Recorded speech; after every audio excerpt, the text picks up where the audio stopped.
Thanks for being here. Spartacus and D, glad to have you all in the room as well. Thanks for joining. Feel free to come up if you're available. If you're not available, I know it's a weekend, so you guys might be busy, but I want to just, give attention to the room as well. And I also see you, Babalola Alabi. Welcome to Clubhouse. I see you got the really nice party hat. So just wanted to say welcome to the room and welcome to Clubhouse. And also, Ricardo, thanks for being here. It's your first time too. Just wanted to acknowledge everybody. We're all getting in, we're getting comfortable because I'm going to talk about something very interesting that you guys would need to know about today. So before we get started, just wanted to say hello to you, Spartacus. How are you, man? Happy Saturday. Doing well. Thank you so much. Appreciate it. I saw the title of the room and saw you open a room, so I wanted to jump in. As a person who has a service-based business, I'm always looking for ways to improve upon what I'm doing. So thank you. Anytime. Thank you. Thank you for being here. I know this is a room a lot of people will benefit from. I didn't want to put the title SEO or marketing because those words are very heavy and it's a weekend. So I wanted to be light, but also touch base on everything possible. That still includes SEO, but more specifically to, building out, the concepts of what we need to do to make sure that our pages are actually seen and remembered. So welcome to the room, Ryan Digital. I see you, Dr. Sue, and also Brian is in the room. Thanks for being here. You are all welcome to the space.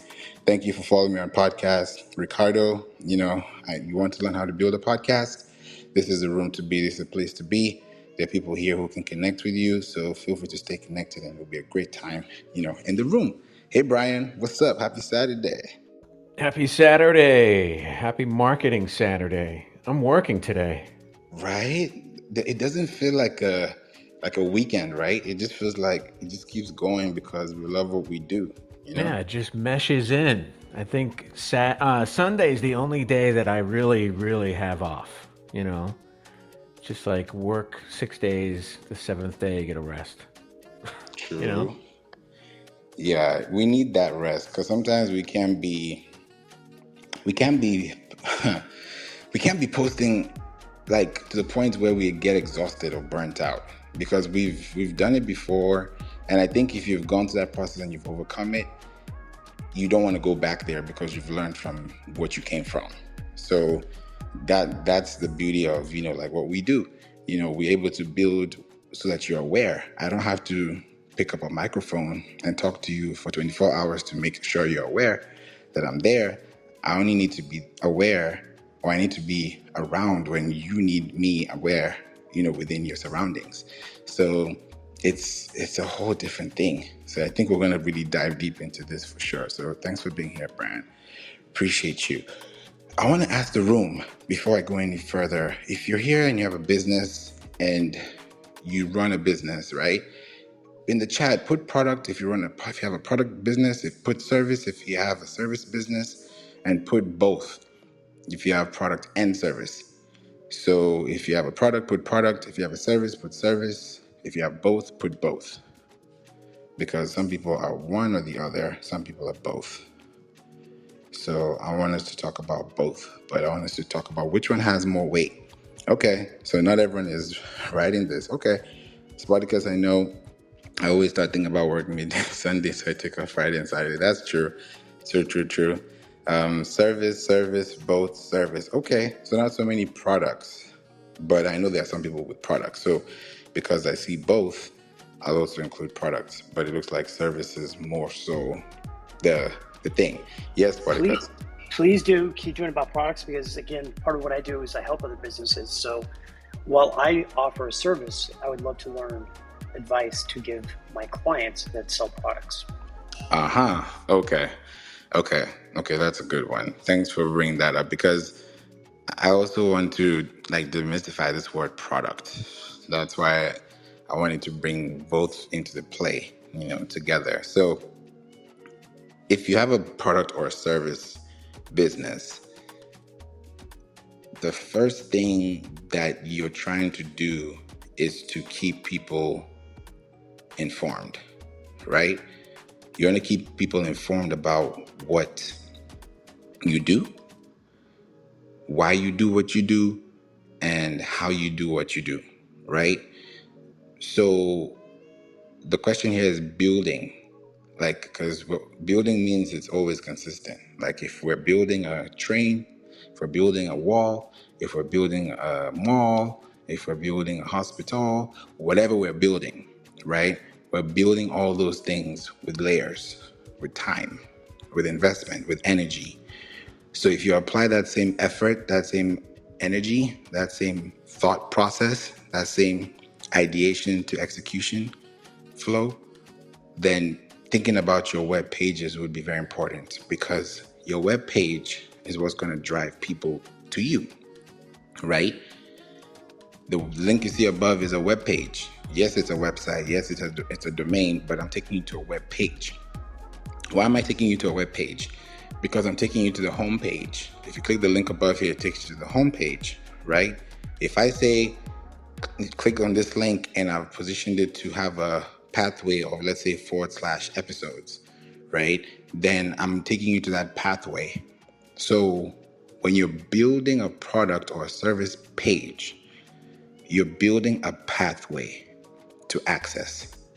So how do you build a pathway to access? By leaving a snail trail. And what's the snail trail? The slug, right? It's a dichotomy. I can use a slug for two things. When you think about a slug, if a slug is passing, a slug can actually leave a trail, right?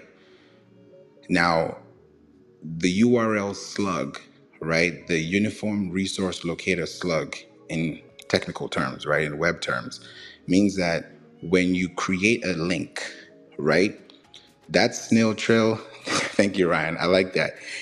That snail trail, that build up, right? If somebody's walking past, they'll know that, okay, this snail passed here, or these footsteps passed here. If there was a Sasquatch, you'll know that, okay, this big feet stepped through here, right? That's how you're going to trail the path, because that trail will tell you go north, go south, go east, go west, right? So your web page needs to have a keyword in the URL, because you're building a service aware business, right? So you're building it from the grassroots. When you're building a house, you don't build from the roof down. You build from the ground up, right? You don't flip the house because you want to flip houses, right? You do it correctly because there's a foundation, there's a structure, there's a formula, there's a process, right? And there's a system. So when you're going with the system and you're going with Google, the search engine, or Bing, or Yelp, or Yext, or Yandex, like I'm just giving you random search engines right now. When you're on those platforms, because you are serving with information. So anytime you have a link on your website, it's taking you to a web page that has information. That web page could have videos, it could have pictures, it could have text, it could have links, it could have buttons, it could have any type of thing there, right? Because you're building. When you have a house, you build a house, you have a closet, you have a garage, you have a backyard, you have a kitchen, you know where things are. You have a closet, you have a pantry, like you know where things are. If I come and rearrange your house and I tell you to find what you're looking for, you won't get it because I've rearranged your house. So if you want to keep your house in order, you have to think about how your house is positioned. If I'm driving down the street of keywords saying, I'm looking for digital marketing tips for real estate owners, do I fall along that trail path? Am I on that snail trail? Am I on that pathway? Is my link there? Do I even have access? Do I even have something tangible to give? I'll give you an example. If you look at your Google Search Console, for those who are connected to Search Console, and you look at your query in the query section in the performance tab, I always look at queries as two things, as URLs and as hashtags, because those are key phrases that are already telling you what people are searching for based on first-party data. So if I'm looking at 5 keywords and these keywords are telling me people are searching for these things, and then I go to the pages section and I only have maybe 1 or 2 pages talking about it, that's a prompt for me to actually want to do more than that and now give you more information, right? Because that more information I'm giving you is allowing you to discover where your audience is. Because when you think about being aware or them being aware of you, there has to be a link they have to click through. If I want to buy a flight ticket, or if I want to pay for whatever it is you want to pay for, an Amazon wish list, you want to check out of Amazon, right? Or you want to do something. I'm giving you random examples just to show you how big. Don't think one way, just think in all possible ways. All these platforms that we are on, there's a page. There's a checkout page. There's a privacy policy page. There's a terms of service page or terms and conditions page. There is a gallery page. There's an about page. There's a contact page. There's a services page. There's a products page. There's an FAQ page. You see where I'm going? All these pages have addresses. They all have contextual information. They're not just pages because we need pages. They're pages because they have information that's going to help us understand what we need to do, right? If we need to sign up or need to download something or we need to click through something when you get an email, whenever you get an email, they're sending you to a page. Unless it's just a hello email, I just wanted to say hi, bye, then yeah, no links attached. But if there's a link, at least one, which is almost impossible not to have one in there, then that link you're sending them has some type of information you want them to receive. So if you're not making them aware of those pages, either at the top of your website, at the footer of your website, within internal link strategy basis, within a shared platform, sharing your content out there, oh, I only have 2 impressions, 3 impressions. Those are not things that you just slide through. You have to make sure that those things are available. So when they find you accessible.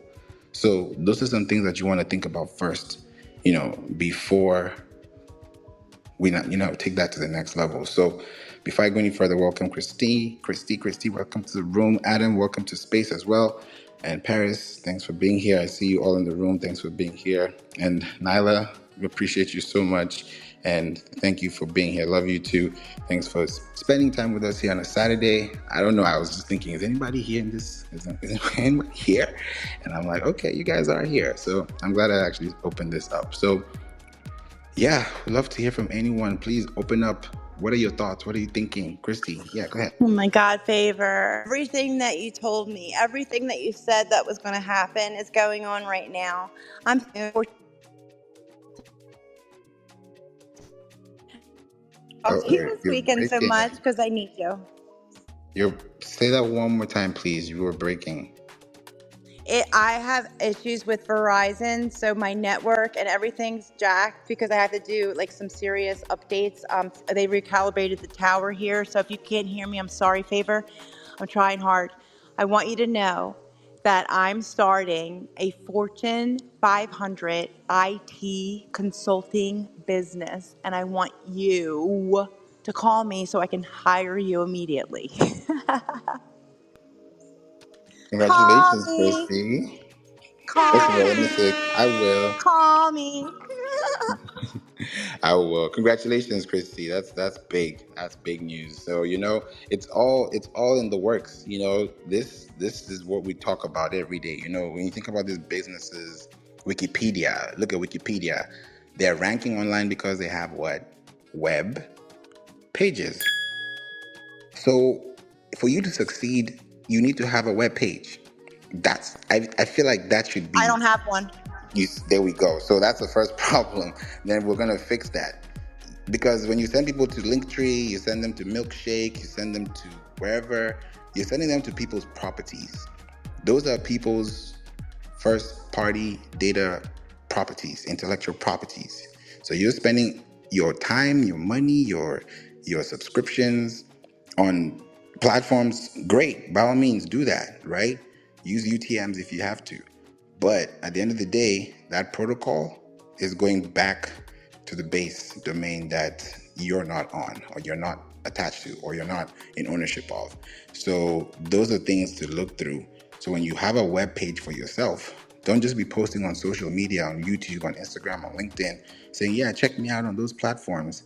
Yeah, check me out there, but check me out from my website first. So I that, will. I'm you going know, to look you up so hard because what you need to know is that I literally have a budget I can't believe it. I'll know in 2 weeks exactly how much, but I know that you can build everything, and everything that you said was going to happen is happening right now. And I haven't done anything, nothing. So you're going to start from the very beginning with me, and you're going to walk me through everything, and I'm going to pay you for everything. And I'm so happy. Appreciate you, Favor. Christy. Go ahead, Spartacus, and I'll come So, to you, Brian. real quickly, just for those, including myself, I mean, I kind of have an understanding of UTMs. But anytime we have like terminology like that, I always like to try to break it back down. Do you mind explaining what a UTM is and why it's important and how you use them, please? And Spartacus is amazing. And yes, Flavor, really break it down because I know nothing. Okay. So go ahead, Brian. I think Brian would be really good to talk about this if I haven't say anything. Go ahead, please. Yeah, I totally rely on UTMs, which is pretty much, it means urchin tracking module. And that's nerdy language for just a tag added to a URL to track its effectiveness. So I use it a lot. So there's a couple of things that UTM you can break it down into, and I'm just pulling this off the top of my head, and if anybody wants to chime in if I'm wrong. So you have like the source, your UTM source, and that pretty much identifies where the traffic is coming from. So if you put a UTM code on your link, at the end of your link, and there are free tools out there that create UTM codes. So if you're doing a campaign on, let's say, Facebook or a newsletter, in your UTM code, you pretty much put the source of that traffic in there. So you know when you look at your analytics and your statistics, you know that your campaign, where the traffic from your campaign is coming from. So let's see, Medium, UTM Medium. This is all coming from the top of my head because I do this every single day. I am a Fortune 500 marketer. I'm a professional marketer. This is what I do every single day. So this is coming off the top of my head. So you have like the Medium, which basically talks about, your CPC, your email, your social stuff, specific campaign. If you give your campaign a name, like a spring sale, product launch, or whatever. And all of these are going in your UTM code so you can track it. Like a term goes in there, the content goes in there. And when you're adding all of these components or these parameters, you're basically tracking the performance of your campaign. And I know I use it so much in email newsletters. You put a UTM code on there and you see the impact and the effectiveness of your content, where people are coming from. If you put UTM codes on everything, then you can really get into the impact of it. So that's a really technical, geeky, marketing nerd kind of analysis of it. But basically, just to boil it down, a UTM code is basically an extension of a link, so you can track, pretty much get really granular of where people are coming from, the source, the medium, what campaign, what term, content, et cetera, et cetera. So hopefully I didn't make anybody's eyes glaze over with that one. That helped me a lot. And if you don't mind, I want to kind of recap part of what I heard, again, in case it helps anybody else. Part of the reason I've been asking it is I do live streams with a company. And I'll be honest that I keep creating a unique link for each person to be able to track whether they're pulling their weight on these live streams. So one for the vendor, one for the other co-host, so forth. But I actually could be using UTMs to have one single link, provide them, the UTM creates it. My thought was UTM makes it ugly though. Is that correct? Am I understanding this the right way? That a UTM could make it to where I could share it with the same link, give unique ones to individual people and track where the traffic is coming from? Yeah, absolutely. Absolutely. So UTM basically helps you understand where that traffic is coming from. Yeah, and it tracks your campaigns, what is driving traffic. Now, it's not necessarily like an affiliate link, which is like a totally separate thing, but if you're looking to, like, say I give a UTM link to Favour or a UTM link to Mimi, I can actually tell who is driving more traffic with that UTM code. Thank you. In Favor, I hope you don't mind me asking these questions. I do think it ties all the way back, especially product and service, that you can have a product or service that you're selling, and then it sounds like by utilizing UTMs, you could have them on different sales channels and be able to better understand where people are coming through. So thank you. Yeah, that was perfect. I knew Brian would nail that. Thank you so much for that explanation. And, even the link I put in the chat right now, anytime, if you ever tried this before, sometimes I think Spartacus, you're talking about how it just looks very long. Most times, this is what I do, if I want to just cut it off or I want to just keep using it. But when you look at the links that you click on, whenever you click on an ad on Instagram, an ad on Facebook, on YouTube, even this here, when you share this room, right? If you look at the link in the chat, that's the link to this room. Right after the question mark, you see UTM medium. Now, there are different types of UTMs or different parameters, right? There's medium types, there's content types, the list goes on and on and on. There's campaign, there's term. You don't want to get confused in those technical stuff, but you just want to use something that can help you get those things. You can actually, create those pieces of information on how you want to build them, but your focus should not be on UTMs, right? It should be part of the structure when you're campaigning, but it shouldn't be the only thing you're looking at when you're building, right? You don't want to build a house and only look at the window. You want to have those structures in place so that everything is aligned and, responsive, so that you can have an easier, better, higher report, value, that even if you use a report study, that this is high value feedback. I'm not just reporting data because I have impressions, but I'm reporting data because I have connections and I know where these attributed to or where it attributed from. So it's a really good way to point that out. So that was a really great question. Thanks for that as well. Liverpool's finest, welcome. Yeah, go ahead, Brian. Yeah, I just want to talk about UTM code just for a little bit. Like I said, I do marketing all the time, and what I notice the behavior of some users is that when they see a UTM code, people look at what they link at. They want to see if the site is secure. They want to see where they're going. They want to see if the site is going to flip you onto another site. So I noticed with UTM codes, just a little tip: if you're going to have a really long UTM code or a short UTM code, it's really good to mask those URLs, because I notice, I send so many links out, I do so many campaigns, and I notice the behavior of many people, again, is that they don't like to see that long URL. It scares them away. So just a tip with UTM, shorten it or mask it with, bit.ly or some other link shortener. Just a little tip. I love that. Yeah, it's very helpful.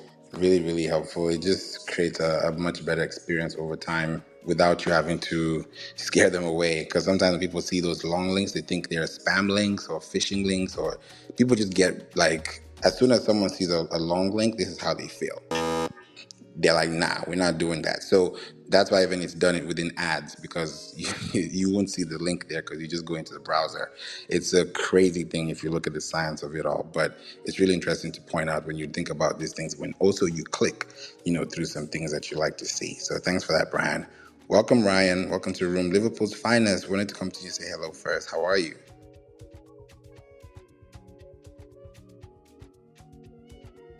Might be busy. Let me know if you're back. Ryan, you there? Yeah, I'm here. I'm with my daughter right now, so I'm on mute. Oh, no worries. Thanks for being here, man. Yeah, brought you up because I know you talked about the short links and the 301 redirects. Is there anything you wanted to add briefly on, the idea of how can someone use it, just give them a different perspective so they can also think about the whole thing, especially if it's their first time hearing these words or terminologies? Not really. I mean, I feel like you guys have covered all the basics. The only thing that Brian touched on that I'd mentioned in the chat was, using short links or creating 301 redirects. The 301 redirects is another way of hiding. Sometimes people are like, oh, there's a bit.ly link or some sort of short URL shortening service. Google is an example, being another one. But if you want to make it look more legitimate, you can also, there's a lot of scripts out there that you can buy on like Code Canyon, for example. I think they're like $20 to add your own URL shortening service for your own domain. So that way you can, pick your own domain, you throw the script at it. Obviously this is not for beginners, but it's another way of, tracking, and adding some tracking and keeping it on brand. So you're not using random services. 100%. Yeah, you're totally right on that. I think it's very helpful for people to know, even if it's high level, it's good for them to know it than not know it at all and then get confused by somebody, misleading them later. So it's a good way to keep people aware of these things so that even when they're asking questions, they know what to ask. So that was a really great point in there as well. So, looking at the pages we're talking about, right? The product pages, the service pages, how do we make them aware? How do we make people aware? The first step of action for your pages, your web page, is not your socials, your website. Because search engines rank your web page, they don't rank your website, right? Your website is part of the listing, but the web page is a contextual phrase that led the person to your website through a web page. So it's not the home page, it's a blog page. It's not a home page, it's a product page. So it's a page at some point that is connected to the person searching for you. So if someone is searching for something and you don't have a page that's referencing that, or it's relating to that, or is actually stating that from the root, that's from the directory, from the URL, right? From the Uniform Resource Locator. If that location is not on, then your Wi-Fi is off or your service is off, right? Because that location cannot respond to any signal. So when you think about a uniform resource locator, think about your URL like a light bulb. Because when someone sees that link, two things happen. There's a HTML indexing going on, and then there's XML indexing going on. HTML is all what we see, the blue links, right? Hypertext markup language. Whenever you send an email and you say click here, or you tell them this, whatever you're trying to say, and you highlight that word, and you now tell them you get that word to be clicked on, that is a hypertext. You're hypering the text. You're actually emphasizing on that specific phrase, right? And if you're smart with your keyword phrasing, right, then these phrases that you have researched, go to Answer the Public, go to Answer Socrates, go to the search box for Google, for Pinterest, for YouTube, for Reddit, go everywhere, right? The words that you keep seeing the most, if those words in phrase form are not anywhere close or located or signaled to your domain. Like, let's say, hey, where can I get a lumberjack? Where can I get a saw? Where can I get glasses? Where can I get, wipes? You're going to know where to get those things. You're not going to go to Hobby Lobby to get something you should be getting from Kroger. So when you think about your business online, there are words that your industry communicates day in, day out. When you go to a job, when you go to an office, when you go to a meeting, there are some words that you hear. There's jargon that you hear repetitively. If someone's saying, hey, are you taking the minutes? You know what that means, right? Hey, can we have, a discussion about this? Can we run this test? Can we evaluate this? There are some things that they'll be saying that you don't have to Google it to know what it is, because it's part of the conversation that you've already been in. So when you're creating location pages on your site for people to locate your content, it starts from the root. So when someone types in, I'm looking for flowers near me, right? Why would this company show up first with a commercial article saying, here are the top 10 best places to buy flowers for your loved one in 2024 in the city of blank? That person is getting that first attention because it's a local flowery shop. It's a local florist shop, right? So that's where they're getting those things. If it's a barbershop near me, if it's a spa near me, right? You're connecting to those pages because those pages have relevance. So to create relevance and to be aware of something is because it's relevant to you. if there's a fire alarm, if something is going on, there's a smoke alarm, if there's something happening, you're aware. So your radar is high, like you're on high alert because you want to make sure that you're not missing a step, right? So when you have a web page on the websites, because Google is a website, so you're not really like, it's like taking your website to that website. You're kind of porting information. That's why when you connect your website to Search Console, and then you want to also do the same thing for Bing, for Microsoft Bing, it will just tell you, do you want to import or do you want to manually do it? And most chances are, or most likely you will import it because you don't want to do the manual process. You already did the manual process initially by connecting DNS records, all the stuff, right? That's domain name servers. So you're porting information, you're porting data, you're porting intellectual property, you're porting pages, you're porting context from one place to the other. So you're literally porting your business and placing it on different directories, local directories, international directories, podcasts involved too. You're creating those pages. So how do you build this? That's a real question. So how do you build this? You build this by, first of all, making sure that your website is accessible. First of all, actually having a website. Then if you have a website, you're at least 50% through the door, or at least you're 50% through the journey. Now, the other 50% is where the hard work comes in because everybody has a website, right? There are 1.9 billion websites, so everybody has a website. But what makes you stand out and what makes you relevant and what makes people aware of you is where you show up consistently and how you show up consistently. So when you have a website and you tell someone, hey, go to my page, that page has to have some type of relevance. I'll give you a very easy example with podcasting. The reason why a lot of podcasters, from what I've seen 5 years in, the reason why a lot of podcasters don't get the traffic they deserve, because they deserve all the traffic they can get because they're experts. They need to be heard. They deserve to be heard. The problem why they're not heard or they're not seen is because the way they title their topics is so off the contextual filters that the people who they're actually talking to are not even using when they're searching.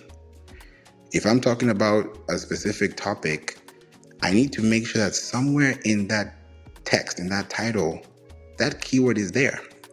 There's something called a focus keyword or a seed keyword or a head keyword, because there's semantics around. If I say cup or vase, someone can say flower, someone can say water, someone can say sunlight. Those are all semantics, right? Because they all contribute to the topic. They all contribute to the main heading.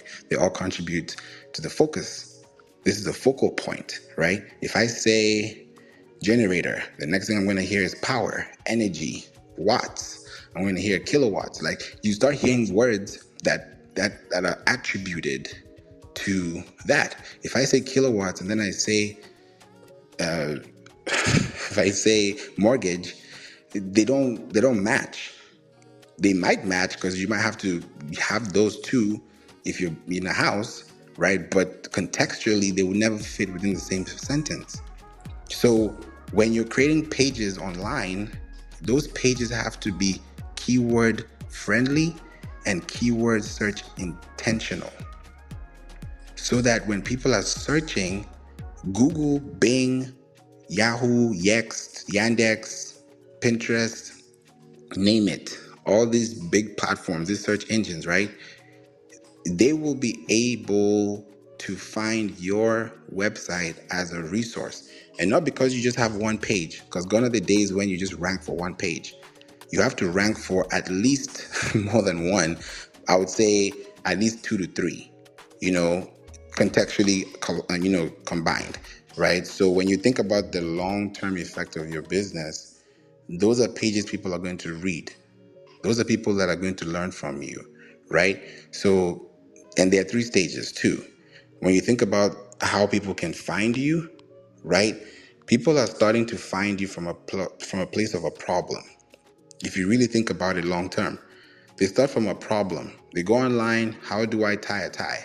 How do I make lasagna? How do I, fry turkey for Thanksgiving? Like, people ask questions based on what they're intentionally looking for, right? At any point in their day. So if I'm looking for a restaurant near me, if I'm trying to find food, if I'm trying to go for sushi, whatever it is, they will type it. So they are problem aware. They have a solution that they have in mind, but they don't know who that solution is going to be. It might be you, it might be your competitor. So when people are looking for you online, they're starting from a problem aware standpoint. Now, when they click on your website, right? Because they've seen the title, they see the text, they're like, okay, that's a good page. Let me click on that. From Google's website, they're going to your website, right? When they get to your website, they're now in solution aware mode. They've moved from problem aware mode because they've left Google. Now they're in solution aware mode because they're on your page. Now, if you don't address the problem, as soon as they get through to that page, they're going to leave. And when they leave, they may not come back. So how do you keep them coming back? Because there are two types of visitors with websites. They're new visitors and they're returning visitors. So if you are a new visitor and you're returning tomorrow, you're a visitor because you don't live there. You don't live on their website. You don't own their website. Right now, we're just on Clubhouse. We don't own Clubhouse. We're living here, right? We're just here for some time. We're visiting, right? We're living here for some time because that's the time we're spending. But when this room closes, when this goes, we come back again tomorrow, the next day, we open up it again. But you're going about your day, right? So when we return, we're returning because we have an intention. We're returning because we have an expectation. So what is the expectation that you're building for your website? Yes, you have a homepage, but how far down does that homepage scroll? Do you have an FAQ page? How many questions does that FAQ page have? If you have a privacy policy, when last was it updated? If you have a contact page, does that page actually lead you to an Apple Maps directory? Does it lead you to a Google Maps directory? Does it lead you to a Waze directory? Sometimes you can be building a website. Yeah, find us on Google, but there's Apple, there's Waze. I use Waze to drive. There are other, tools you can use. I mean, the popular ones are those three, right? And you have them there on your site. If you are on Trustpilot or Google My Business, or they call it now Google Business Profile, if you're on, Better Business Bureau, wherever you are, those have to be linking back to your site because those are things that people are going to see. So when they're in solution awareness mode, they're listening to what you have to say. And what's going to make someone actually click or stay is if they notice that, one, you actually give them what they came for, meaning that you have some type of breakdown structure, because there's something called page structure. We're not even going to go into that. That's a whole different topic. How do you structure your page from H1 through H6? You may not even need half of them, but you do need at least that 1, 2, 3, and they have to be positioned correctly. When you read a book, when you read a textbook, when you read an encyclopedia, when you read a thesaurus, those things have there's order, there's structure. So when you look at your website, does your website have structure? Can you go to aisle 5 on your website and then go to aisle 8? Or do you get stuck in between aisle 6 and 7 because you don't know where you ended up on the website? So you have to think about the pathway, that UX, UI, that user experience, that user interaction, that thoughtful thought process is where you can start to build. Because when you're building a house, you're very particular on what you're building. You're building it because you want to have this room look like this. You want this square feet. You want this. You want that. Because you know what you want. But a lot of times we don't know what we want on a website because it's new territory. But if you're able to understand and give someone what they're looking for in a page, answer those questions, you can use YouTube, embeds, put Twitter cards if you want, or X cards, put Pinterest, posts, put things there that people can click on, they can read. That's why they've created iframes. That's why you can embed, codes into your site. so that you can have a fast loading website and not a slow growing website. You want to build it from scratch and let people stay aware of you. So if you sell candy, if you sell candles, how much content do you have about those things? The history of candles, the pros and cons, the different types, the alternatives, the hazards, the how it's formed, like everything. You're informing them, right? Because they are problem aware, but that doesn't mean they're gonna buy either. So don't think you're just writing content so that people can just read and stay reading. They're reading it because they're reading it from you. If you want to go to if I say, hey, if you want to know what's happening in the news, what's the first news station you're going to go to? Everyone's going to say their own news station because that's what they go to first.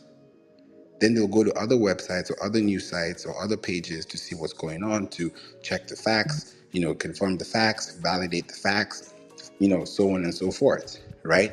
But it starts from somewhere. So if it starts from you, it's going to come back to you because you're the person that announced it first. So if you're building a product or a service page, those pages have to be understood, right? If you have a shop on your website, don't just have shop on the tab and then somebody goes to shop and then they see men, women, children, and then they have to click again, and then they have to click again, and they have to click again. It gets stressful. If you sell socks, if you sell, shirts, if you sell jumpers, let that be the first thing they see, not shop. They already know you're in an e-commerce store. They already know you're in a shop, an online store. So why do you have to say shop twice? So there's some things that we have to think about. They're very little. They can be highly disregarded, but they're so detrimental. And if we are able to point out those things early, then we can really go far with how we, structure our pages. So I'd love to hear from anyone on stage or in the room, on the chat. Does anyone have any question, contribution, thought process? We'd love to, take it up. Let's go. Yeah, so Favour, I love how, you really, really focus in on SEO, search engine optimization, to bring people to a website, right? It is so, so important. But that's only the first step in a sale. If you're selling a service or if you're selling a product, you bring all of this traffic to your website. But what happens to that customer who abandons their cart or looks at products, spends 5, 10, 15 minutes on your website and then clicks away and leaves? How many returning visitors do you have? How many visitors do you have coming back, looking at your stuff and not buying anything? So, what I'm really interested in is, not only SEO, it's really important to bring people to your website and to really make it attractive in such a way where, they're going to buy something. For me, I'm really as a marketer, I'm really into the behavior of the customer that comes to your site. And not many business owners, especially small business owners or, big companies, realize the importance of having a website. To me, a website, some people see it as, a storefront. Some people see it as a brochure filled with information. You're getting all this traffic. But I see it as sort of like a data collection tool. And, placing pixels on your website to track that cart abandoner, when they leave, to, track them on the web where they go so you can bring them back to your website. And I know there's probably plenty of people in here who probably are a victim of my campaigns when you visit a website for, let's say you're shopping around for shoes and you leave the website, you don't buy anything, all of a sudden you see an ad on another website. When you're searching on Google, you see an ad for the company that you visited 4 days ago, with the shoes, selling you shoes. So I guess, I don't know how many people in the room here really see their website as not only a selling tool, but as a data collection tool to continue the sales process for anyone who doesn't purchase on your website. So that's something that's really important to me. And I'd love to have a conversation about that, just like talking about, collecting data, visitors to your website. And I know, privacy issues pop up and all that good stuff, but maybe it's a topic sometime that we could, really elaborate on and get into detail. That's a great add-on. Thank you for that too, because a lot of people don't see that. They don't even know how to install a pixel.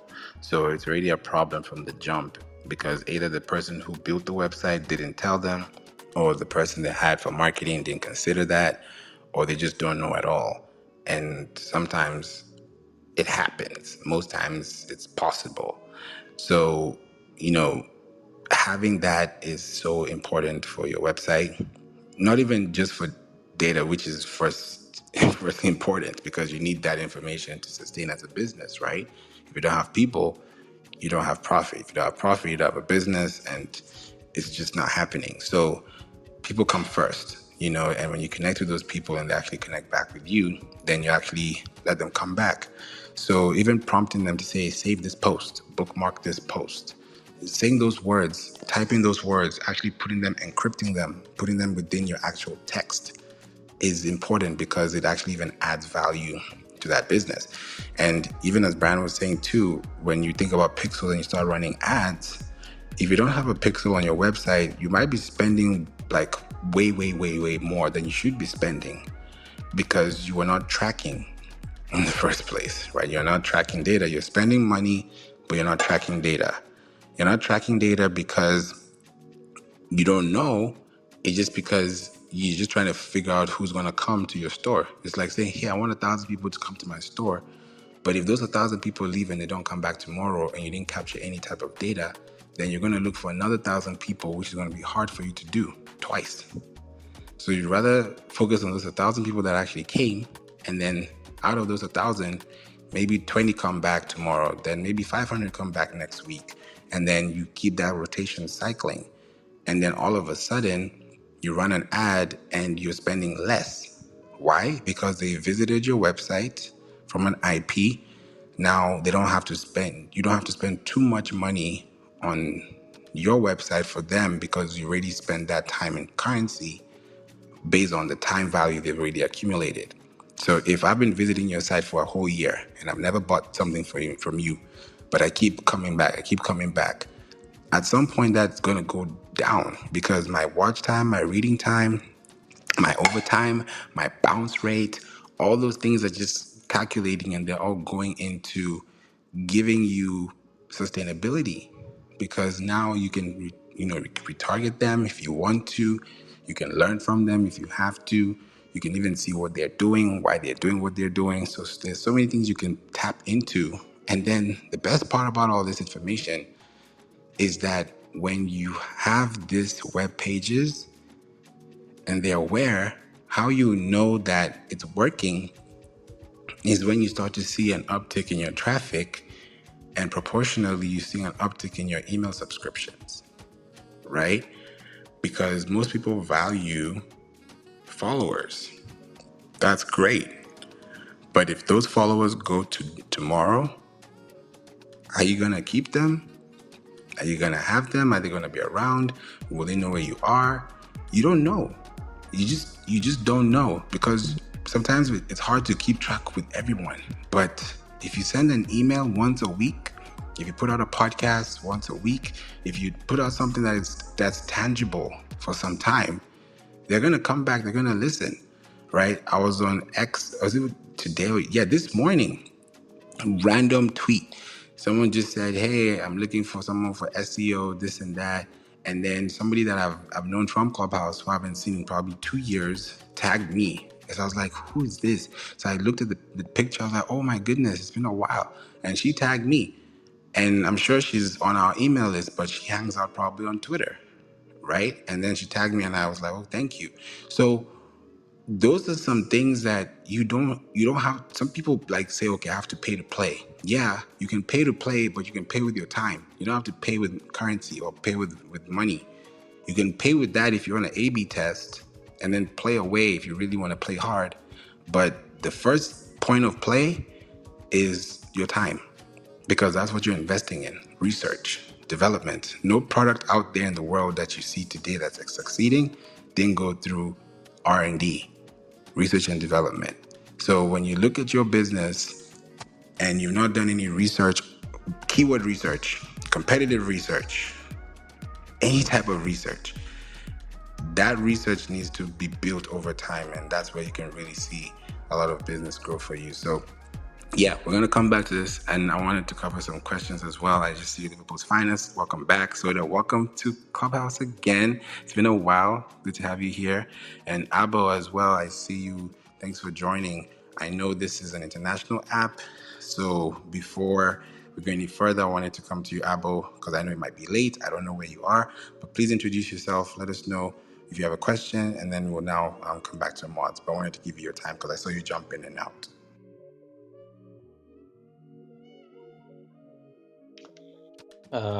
Hello, good evening from my side. My name is Amr. I'm from Egypt. First of all, excuse my English because it's not my native language.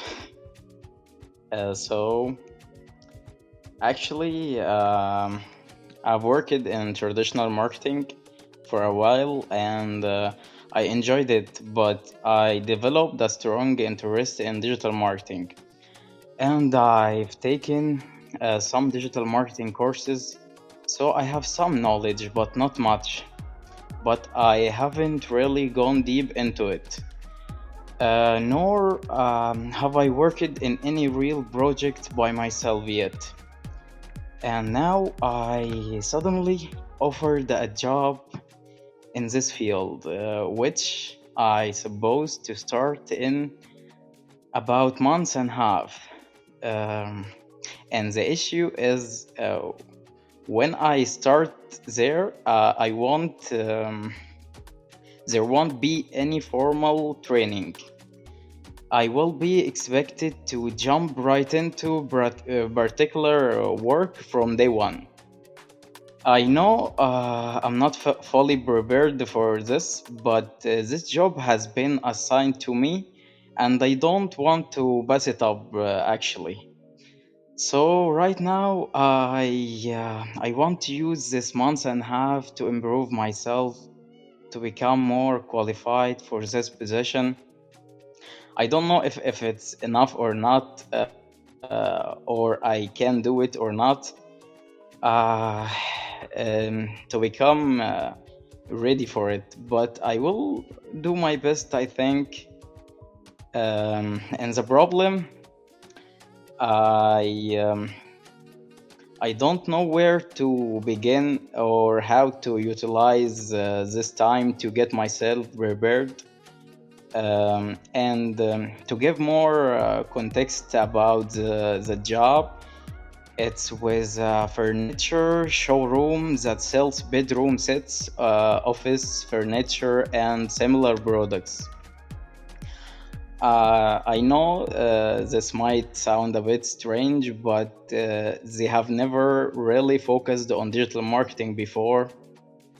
They don't have any online or any digital marketing team because they have always relied on traditional marketing, and their sales through that have been satisfied for them.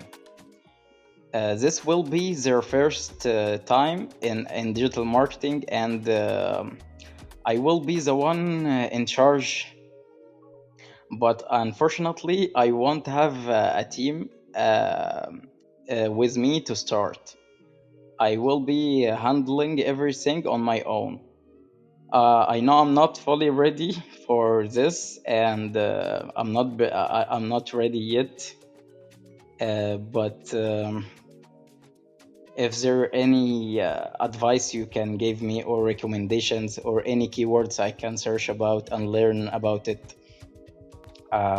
So what's the best thing I can do in this month and a half? If you have any recommendations or guidance, you can give me, and I would greatly appreciate it. And excuse my English again, because it's not my native language. And thank you all. Thank you so much. Yes, Brian, please go ahead. Wow. You're in a really amazing position. How do you pronounce your name? Abo? How do you pronounce your name? Actually, my name is Amr. All right, I'm not even going to But attempt that. Abul Majd is my last name. All right, so you are in a really really cool position. You have the opportunity. First of all, don't freak out for getting this new job. Don't freak out for not feeling that you don't know anything yet. I think you do. You have a position. You're in a position right now to pioneer the digital marketing for this bed company or whatever you said. So you're in a really cool position to be the leader and start off with nice and fresh and learn along the way while you get paid. So you said that there is no digital presence at all. So probably the first thing you want to really, really get to know how to do is to create a digital presence. I don't know if the company you're working for has a social media presence. Maybe they have a website built. I don't know, but that's the foundation that you want to set for, like, say, the first 4 to 6 months that you're on that job. You really want to set a foundation on social media. You want to set a foundation with a website. So for the first 6 months, that's all you really have to know at this point, if I heard you correctly. So first 6 months, get that digital foundation set down. And along the way, that'll give you time to start creating and thinking about some campaigns that you need to run. So, when that digital foundation is set, campaigns, I don't know if you know what campaigns are, but most marketers do. I mean, it's a simple thing to do. You start creating paid campaigns, organic traffic campaigns, you start building content. So I guess right out of the bat, I mean, there's so much advice that I could offer you, but I think just kind of really focus on those first 6 months that you're on the job to build a digital foundation for this company, and that includes social media and a website. And let me give you some advice. Fake it until you make it. I know I did not even I didn't even go to school for digital marketing. I didn't even know anything about digital marketing. But when the video production industry sort of like collapsed years, 6, 7, 8 years ago, when everybody got a cell phone and the video production industry just tanked, I did not know what to do. I went to school for video production. I was deeply involved in video production. Now it's like a commodity. Everybody can do it. So I had to learn marketing. Today, I am a fractional CMO. I'm very successful at what I do, and I really had to fake it until I made it. If you have the personality that you have a lot of passion, you're willing to learn, and you're humble, you're going to succeed in this position.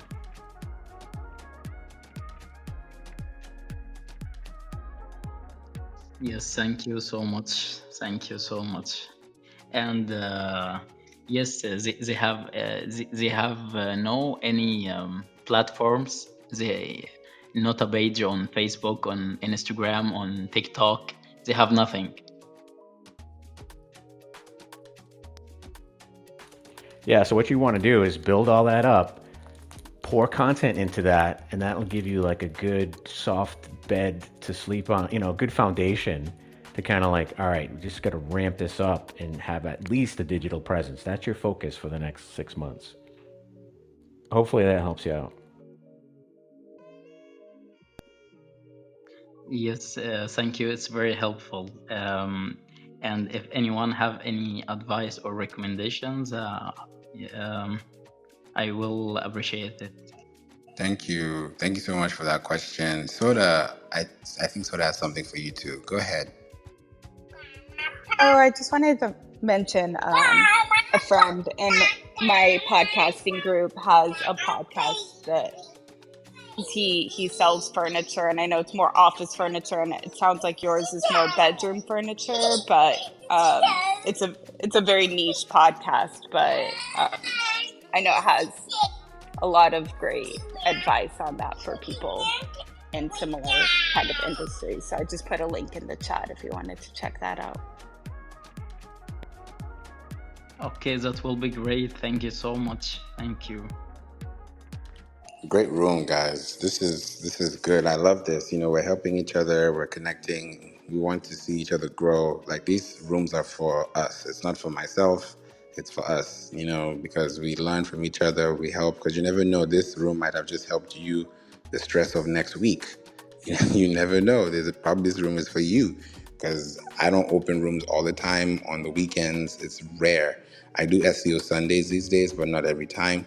But on a Saturday, it's highly unlikely. But I said today, yeah, I haven't done a room in a while for like the past 2 days. I know it's not a lot, but I just felt like I need to help people and connect as much as I can and be up, be here and show out if I have the time. And I like to create that time for you. So thanks for being here and spending time with us on the weekend. And definitely come back to these rooms, because we have them on a frequent basis. We also have a lot of replays for you to listen to.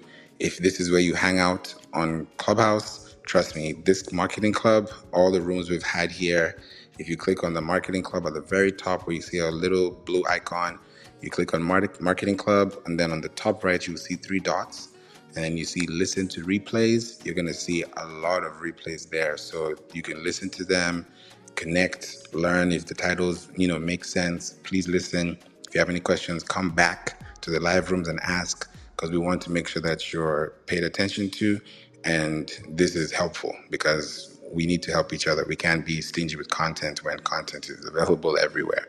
So we have to participate and give back like this with our time. So thanks for being here. Adedayo, thanks for being in the room as well. First time connecting with you. Please introduce yourself and let us know if you have a question or contribution. The floor is yours. Okay, good evening, guys. Adedayo. My name is Adedayo, and I'm from Nigeria. So it's a pleasure being here. This is my first time, actually. I just joined this.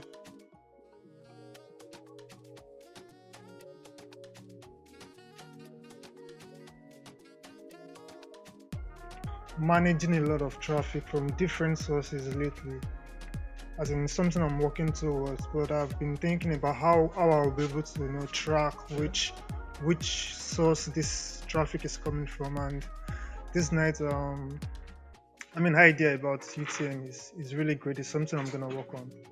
I really do appreciate that. And also, I have a short contribution and also an answer to Abu's question, more like a contribution too. So I think someone was talking about data analytics earlier.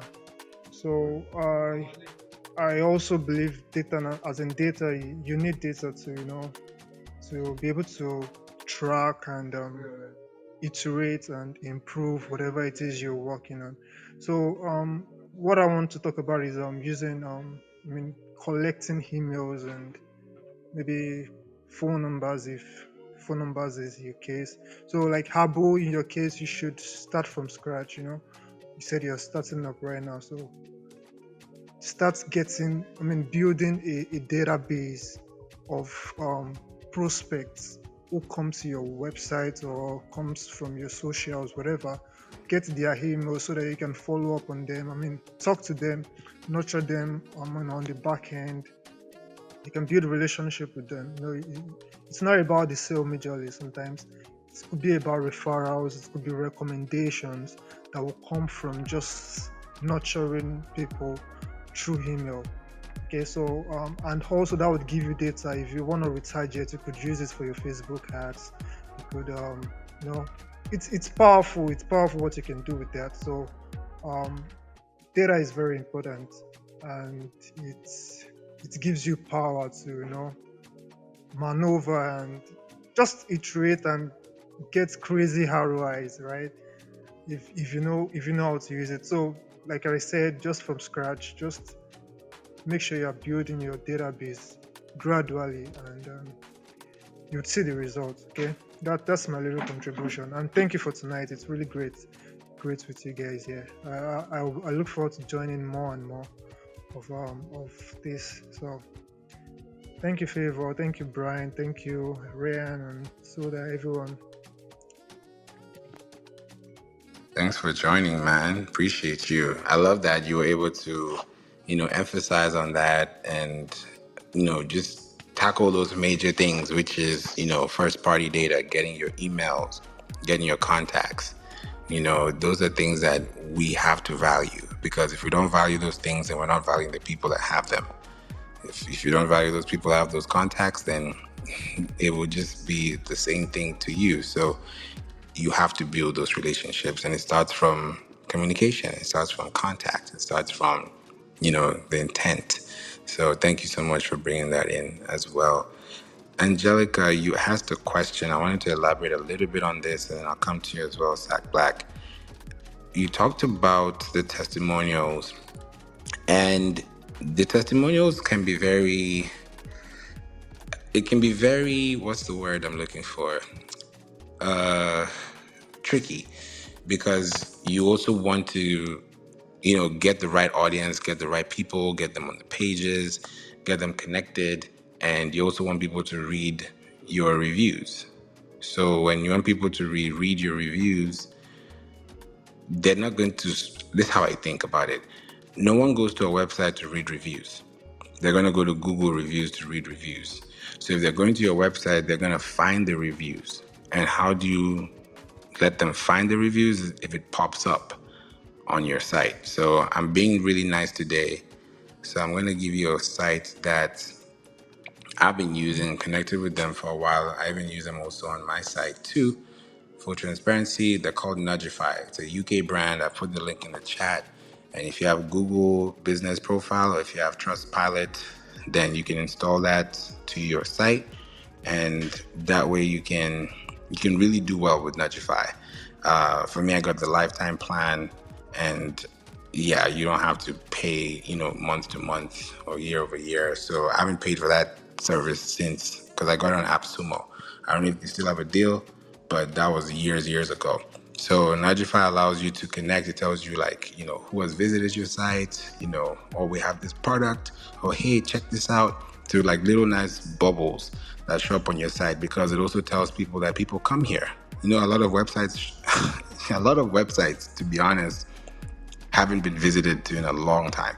It's like abandoned homes. Like those homes you pass when you're driving that have never been walked into. People don't look at the homes unless you're trying to flip them. And then if you're in real estate, then maybe you could be in those homes. But if you have no business in real estate or investments or flipping homes, you're not going to be next to that home, or you're not going to actually live there or connect or open the door or any kind of connection, because that's not it's not within your peripheral, right? So having something like this would definitely give you a way up, and it will also give you that layup too, so that when people connect on your site, they can see what you're doing. And your web team, I'm glad your web team is doing great, because that's good that they're on it. And I always ask this question: web SEO or web developers, who comes first? So it has to make sense, because some web developers do SEO, some web developers don't. So even when they're developing the website, the image, it's a whole thing. I don't even want to go that rabbit hole. But how I get to know is when I audit a site and I know, okay, this is what happened, this is what didn't happen. So it's until it's finished that I'll know, if I'm not the one that built it, to know or tell what could be changed or what is actually working.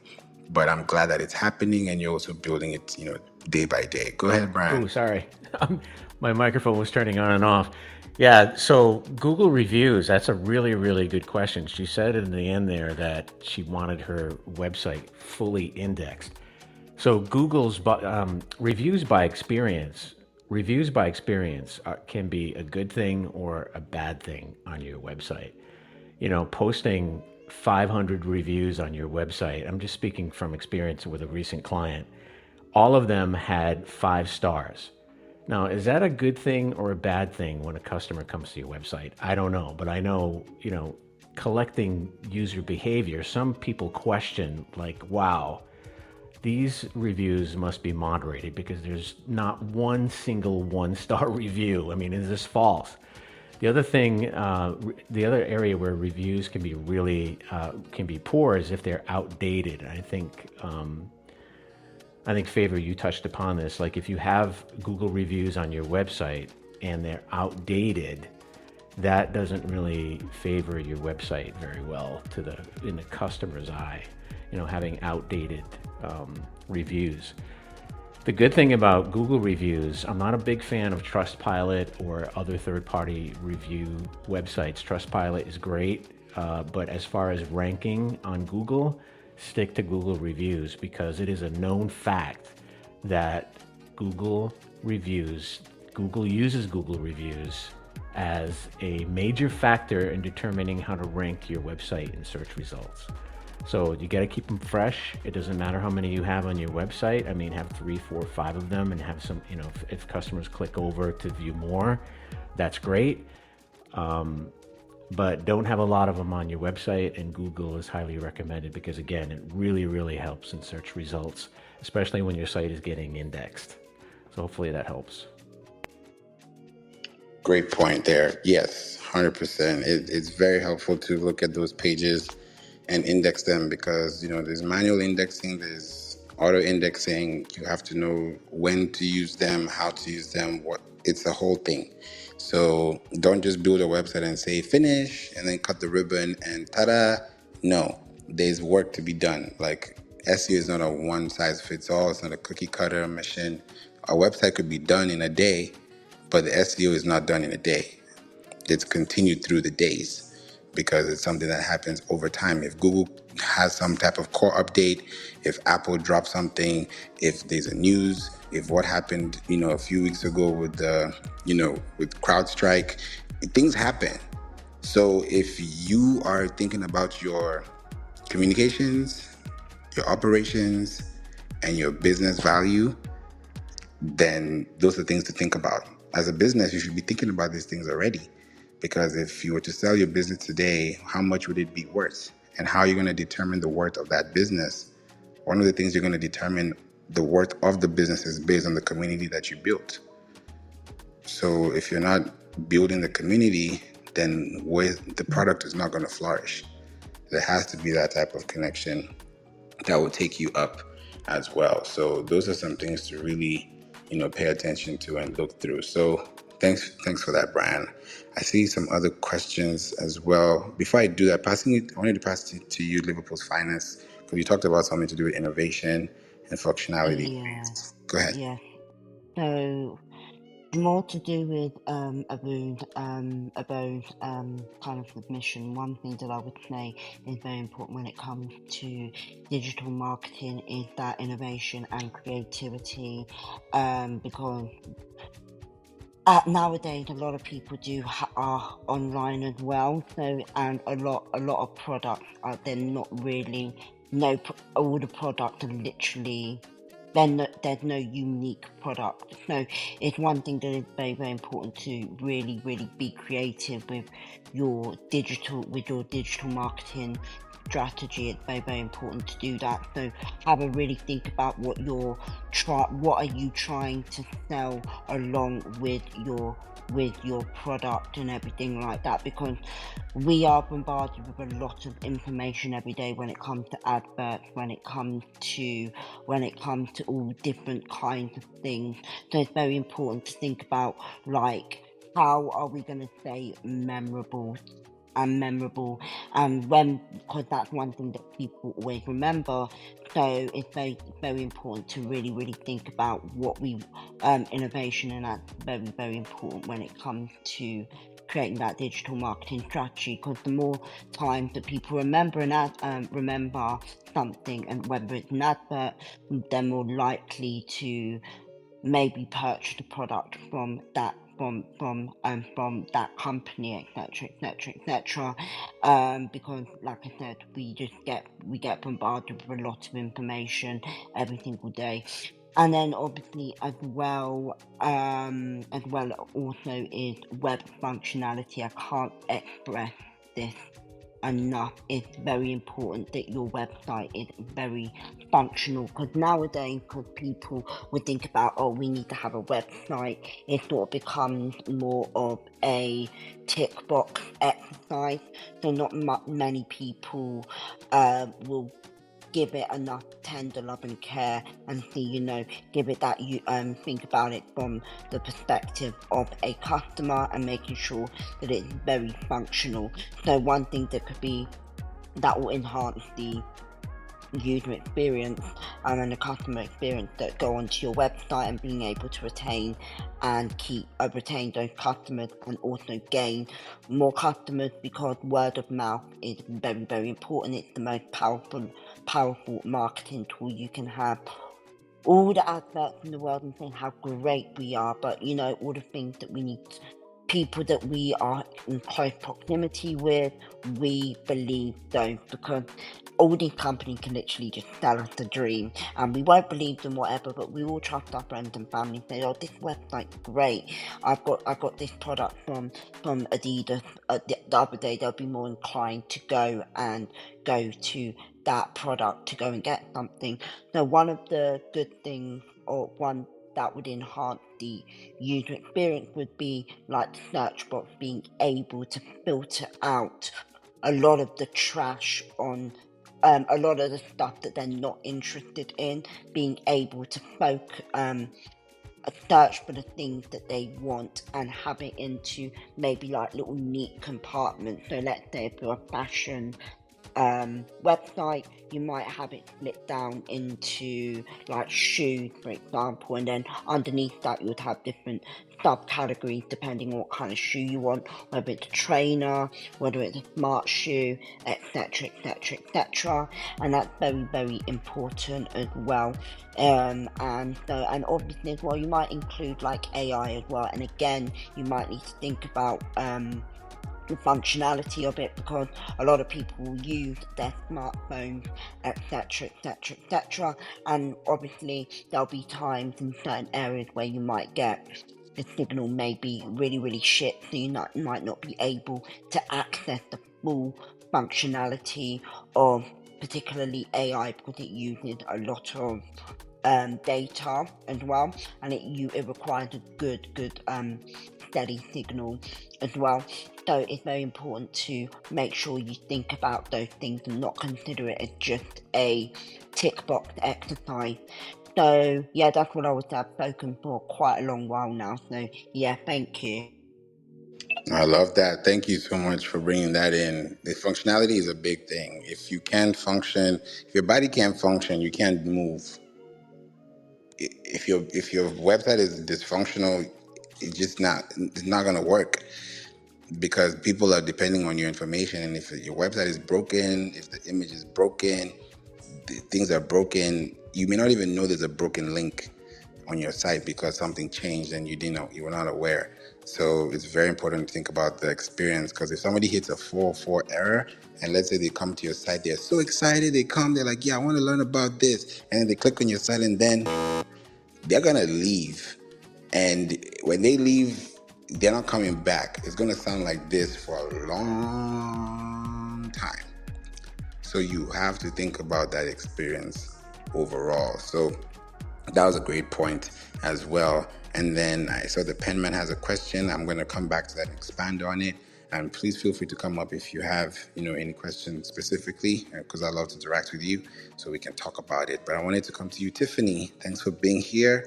I saw your question, but I want to hear from you as well. Tell us about your business, who you are. If you have a question or contribution, please feel free. The floor is yours. Hello, my name is Tiffany Harvey. I am an independent author,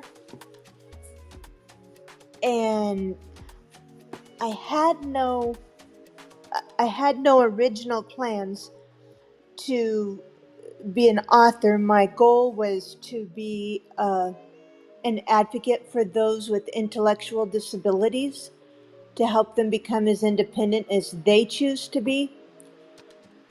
And one of my friends or acquaintances got me into Department of Revenue, and so now taxes are expected of me.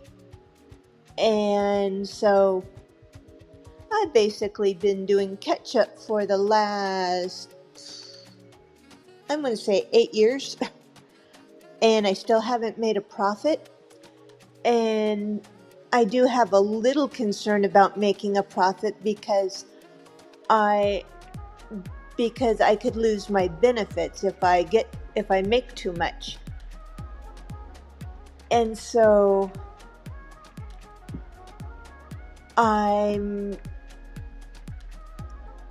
I'm to the point where I might not mind losing my benefits, but my husband might mind if I lose them. So, anyways, I kind of sort of have no idea what I'm doing. I'm the one of the most illiterate computer people that you could imagine, but at the same time, but my main thing is I want to get my message out. And so, and yeah, so I have a whole bunch of little things that I'm trying to connect together. And I'm having a devil of a time trying to do that. So, including getting my Cash App on my page, on my website page or something like that. I mean, just a lot of little things. So that's about me.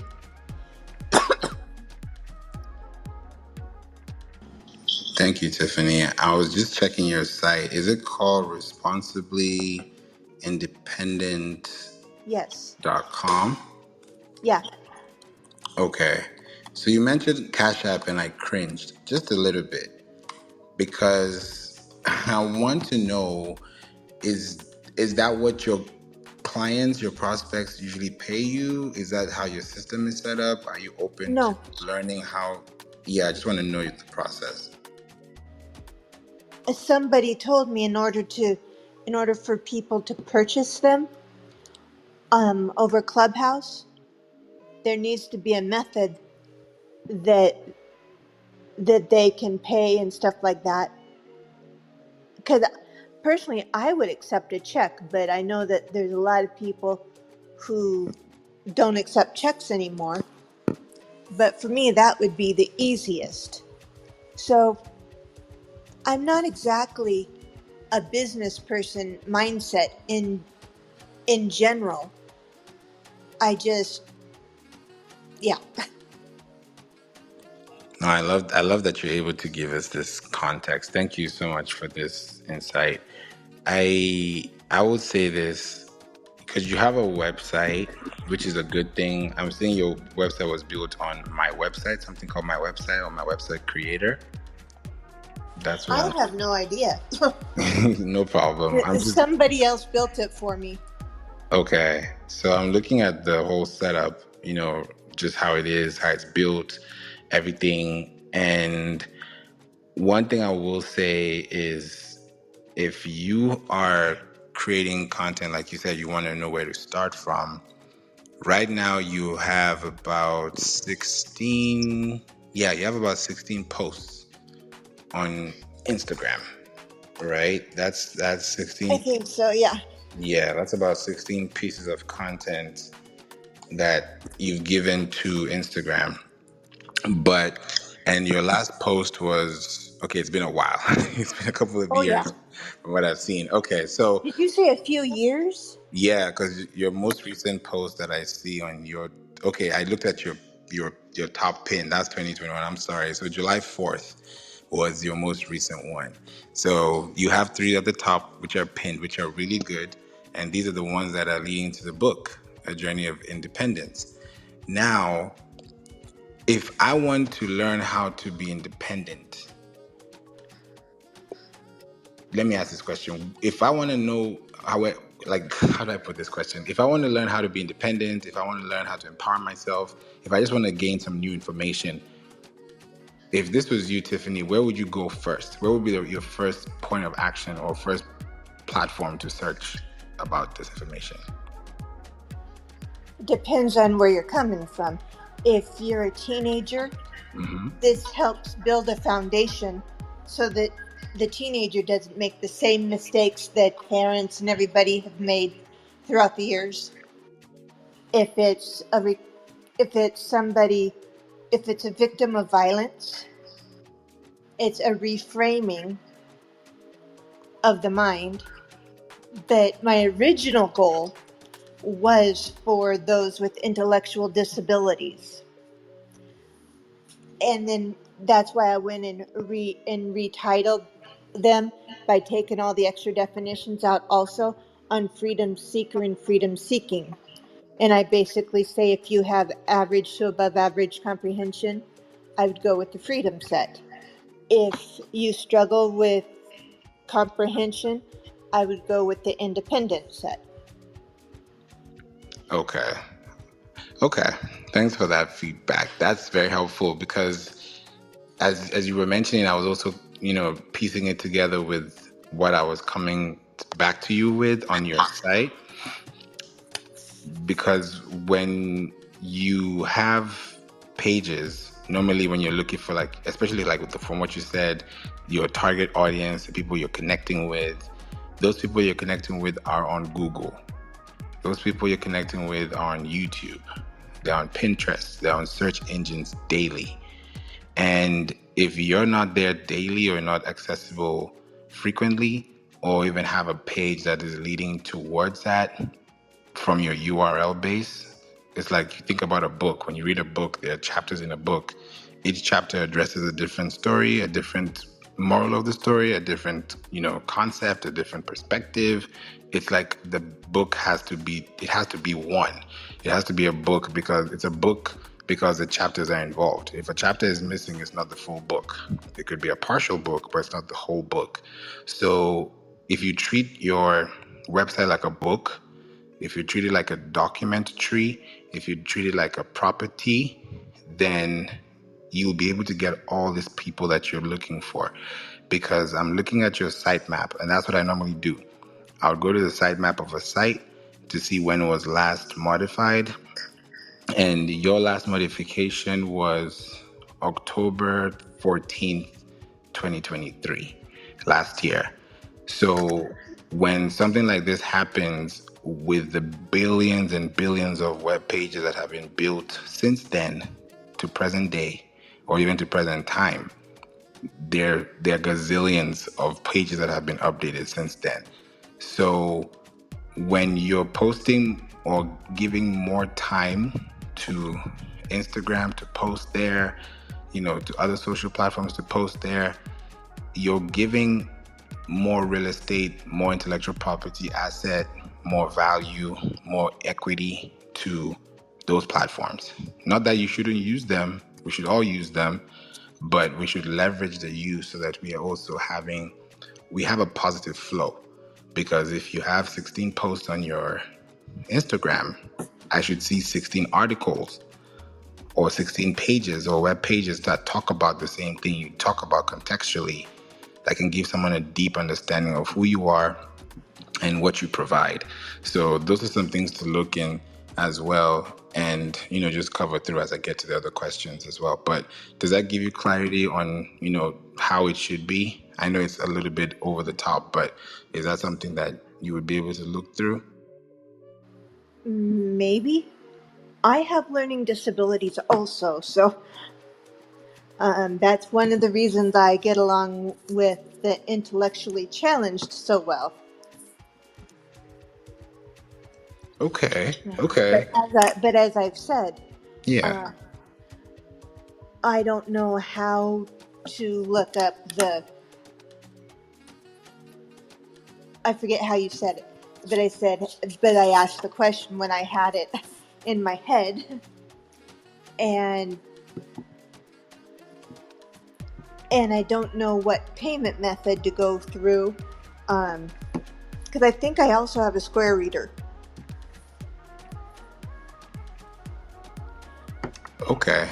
So I think this is something definitely I would want us. It's because it's very specific.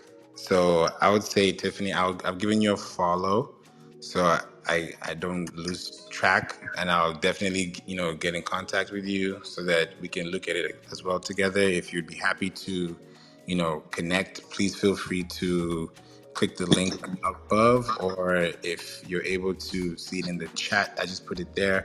Please feel free to click that link and we can talk about it more because Does, it's very specific. Yes. does it cost to subscribe? No, this first call is only 15 minutes. It does not cost, but after that it will cost. But I meant to subscribe.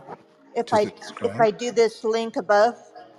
Oh, subscribe. No, no, no. So the link above will take you to a page where you get to learn more about the business and what I do and what we also have as far as, just me and my team. And then the link in the chat that I just put not too long ago, just a few seconds ago, that's a direct link that will take you to the calendar so that you can book a call. And that way you'll be on the calendar and we can have a talk about everything that you need and just look at the whole picture from a visual standpoint. Okay. Yeah. And it's connected to Google. What's connected to Google? Sorry. It's a question. Is the I don't know what you call that thing that's above your head. Oh, yes, it is. Does that get a Google Calendar? So there's a calendar. Actually, let me make it more accessible. Sorry about that. So the link I just changed it. So that link, if you click it directly, it will take you to your browser, and then that link will now take you to the calendar. I put it in the chat, but I know it might be hard to reach on the chat, but I made sure that it's up top here so it's easy for you to see. Okay, so I see this. So I tap it. What will it want from me? So that will just take you to the calendar. Pick a date and time that you're most convenient with, and then we'll have a 15-minute conversation offline. Okay. All right. Thank you, Tiffany. Thank you. So, Favor, we have a famous person up on stage here. Have you noticed? Do. We gotta do a little bit of some. Who is this famous person, Ryan? Let me in. Julie The Loken. The queen of Julie. Creative Con. I'm not famous, by the way, but thank you for The queen. thank you for playing with my ego. So everyone in my family will be like, I'll be like, I'm famous tonight, and they'll be like, whatever, dude, you're just mom. No, but I love you guys. I cannot believe two of my favorite bros are in this room, Brian and Favour. Let's give them a big round of applause. Hey. And no one invited me. I just found you on my own. So thanks, dudes. Damn. You know what? It's because of Julie that I found Breakfast with the Champions, actually. It was because of Julie that I found that club, which was a really great room the other day, actually. I really enjoyed that room, Julie. Wait, who just said that? Sorry, I don't have my glasses on. It was me, Liverpool. Oh, Liverpool! Let's go, Liverpool! No, I love you. So, thanks, guys. Like, seriously, Brian and Favour, they're two of my favorite marketing people of all time. And I'm just going to ask them, why are you here on a Saturday afternoon? But I don't care because I'm here. So, love you guys. It's what marketers do. We only take one day off a week. That's it. That's what we do. That's right. That you're very right about that. And one thing that we thrive upon is actually connecting with people as well. So that was a big massive thing where I was working before, making sure that you connect with a lot of people, with like-minded individuals, so you can kind of feed off their knowledge and try and work like them as well, because if you're connected with people that are doing really well in the business, then you're most likely gonna that a bit of their magic is gonna literally rub up on you. So it's really, really good. So that's one thing that we kind of like to thrive upon in the marketing industry. So yeah. See, Julie, you are famous. I bet you everyone in this room knows who you are from Breakfast with Champions and Creative Con. You're the Creative Con queen. Everybody knows who you are. They just don't want to say anything. Oh, okay. I'm going to go with this. I'm going to pretend like I believe you, but thanks, guys. And it's all amazing. I can't wait to hear what's on tap next. What are we talking about, guys? What are we talking about, bros? Go ahead. Was that me? I was just going to ask you a question, Favour. What do you feel about AR marketing? To all the marketers in the room, how do you feel about it? Sorry, did you say AI marketing? No, AR. Whoa. AR marketing. I don't know if that's a term you've Like come across before. AR, VR. Yes, it's augmented reality. So it's basically like, you know, when you go onto a website and you're able to you're able to try something on the website. So let's say you want to purchase a pair of sunglasses, you're literally able to go onto that website, click on and the AR function and able to try the glasses on as if you were in the store, in a physical store. So does that make sense, Favour? It does. It makes sense. I don't think a lot of companies are looking into that. It's eventually they will. Like for case in point, like Apple Vision Pro. I think I saw on the news somewhere that the people who bought the Apple Vision Pro, the users themselves are not even using it as much as when they first bought it because the hype was hyped up, and then people still use it. It's still very early, so we can't really tell. But in its first cycle or its in first round, it didn't do as well. But it will definitely do well, over time. So I think with glasses, it's a whole different concept. Yes, Brian? Yeah, really early for that.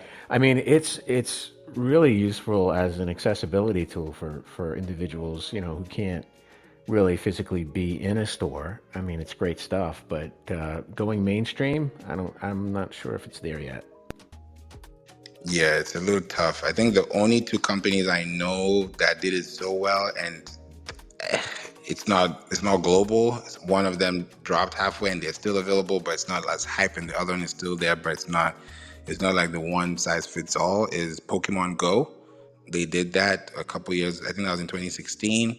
It was a big experience, and it was still really early. This was even before AI. So imagine Pokemon Go before AI, like way back. And then I also think IKEA does it, and now Amazon does it very easily. If you want to set up a TV, a couch, whatever it is you're trying to buy, you have that augmented reality in there. People don't use it as much. I think Walmart has it too. So companies are using it, but they don't advertise it. They just have it there. But I think the thing is when the student is ready, the teacher will appear. So if you're doing your research and development studies and you're preparing for it and you know it's coming, you've done a forecast and you've integrated into your system, then eventually, yeah, it could possibly be a win for you if you're the person they come to, you write an article about it, or you write a press release about it, or you write some type of documentation, that will help people learn about you being the person to go to, then yeah. But right now, it's not really the priority, but it will be very soon.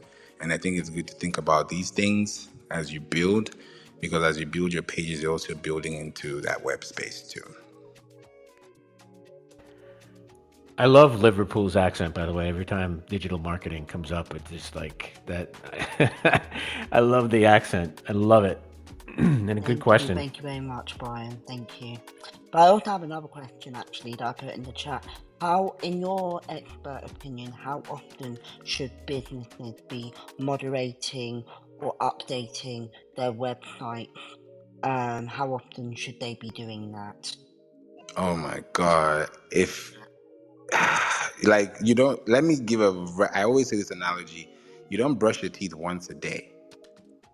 Once a year. I'm sorry. You don't brush your teeth once a year because you see it's already imprinted that you did once a day. You make your bed once a day.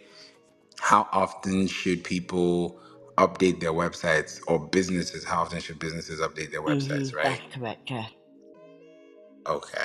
So businesses should update their websites, like Brian said, every day. And I was giving an example. I think somebody probably was laughing and then it just went off. But I was mentioning that you don't brush your teeth once a year. You don't shower once a year. You don't do self-care once a year, right? So you have to think about the... Hold on 1 second.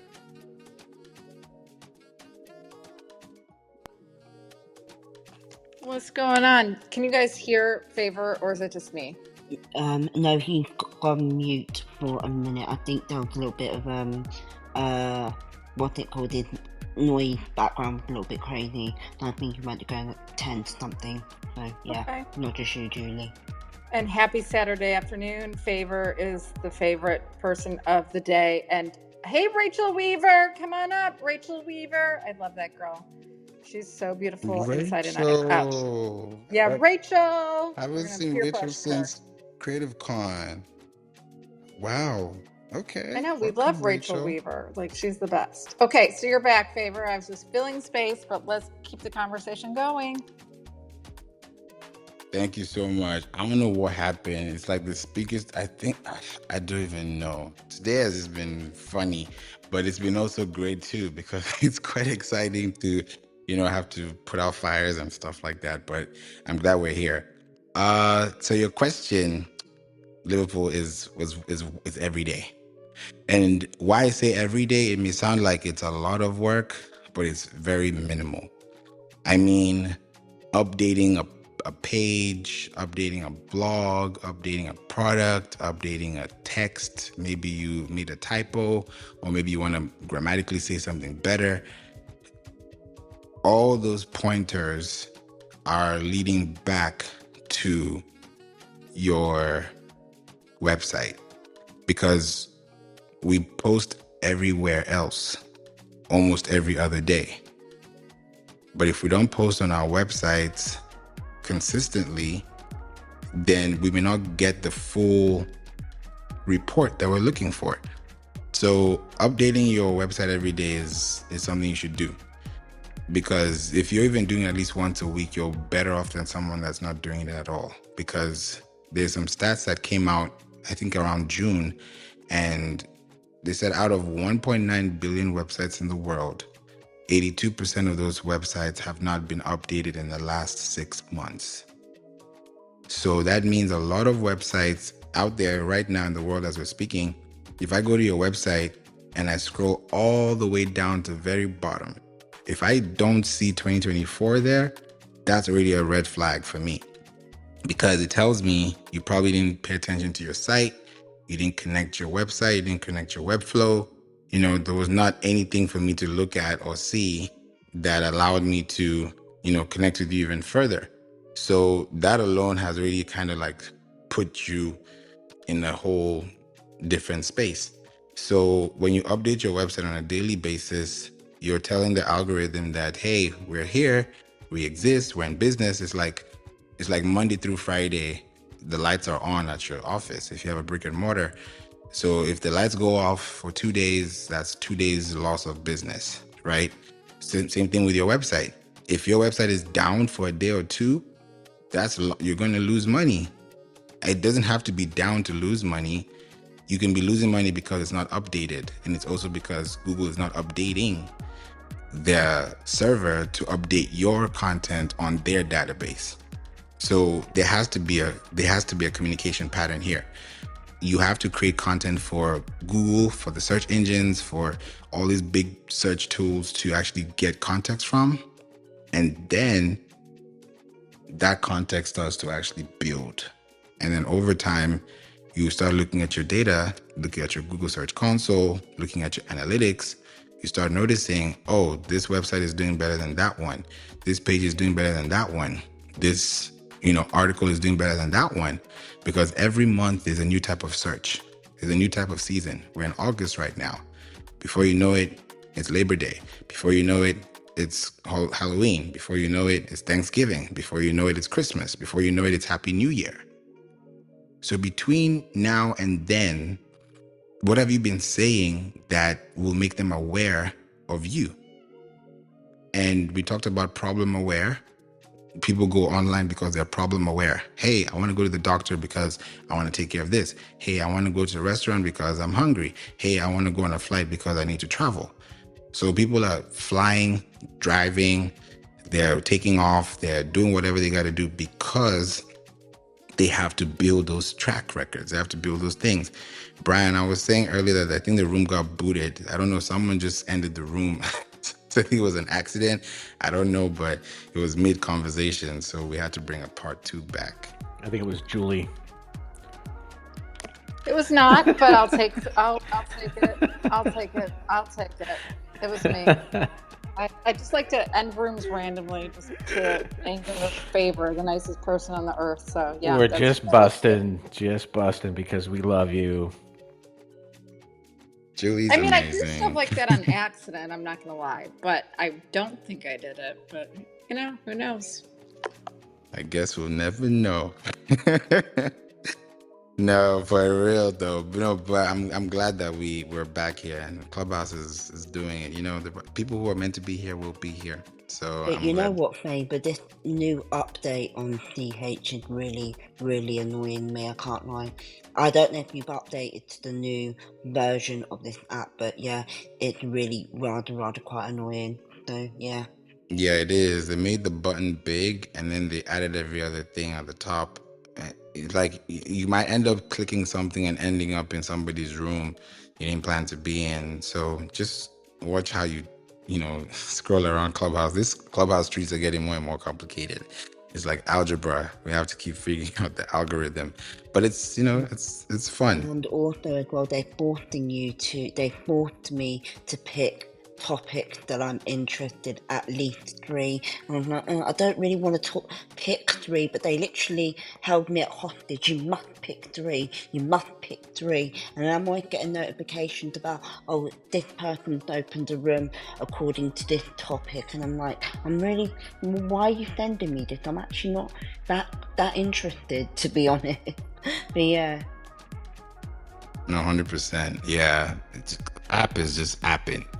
But if you're here, if you're connected, and you just, you know, take your time reading the room, then yeah, things. I mean, it's good. The good thing about apps, for me, what I love is that you always keep like breaking things and making them up. Like that's me. I've always been that person that would just break things apart, put it back together, figure out why it was broken up and why it can be put together.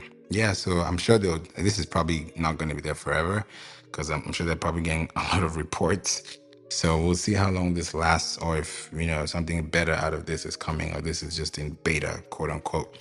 But I'm glad we're here talking about pages and building products and services that are making you aware of things that you have to do consistently because I talked about the 2 and I didn't finish even the 3rd one. So I'm glad there's a part 2.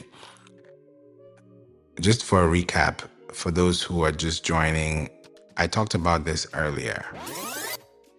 So when you are creating product or service awareness pages, you have to build it with keywords in mind and you have to build it with distribution in mind. Right? Welcome to part 2, everybody. Thanks, Julie.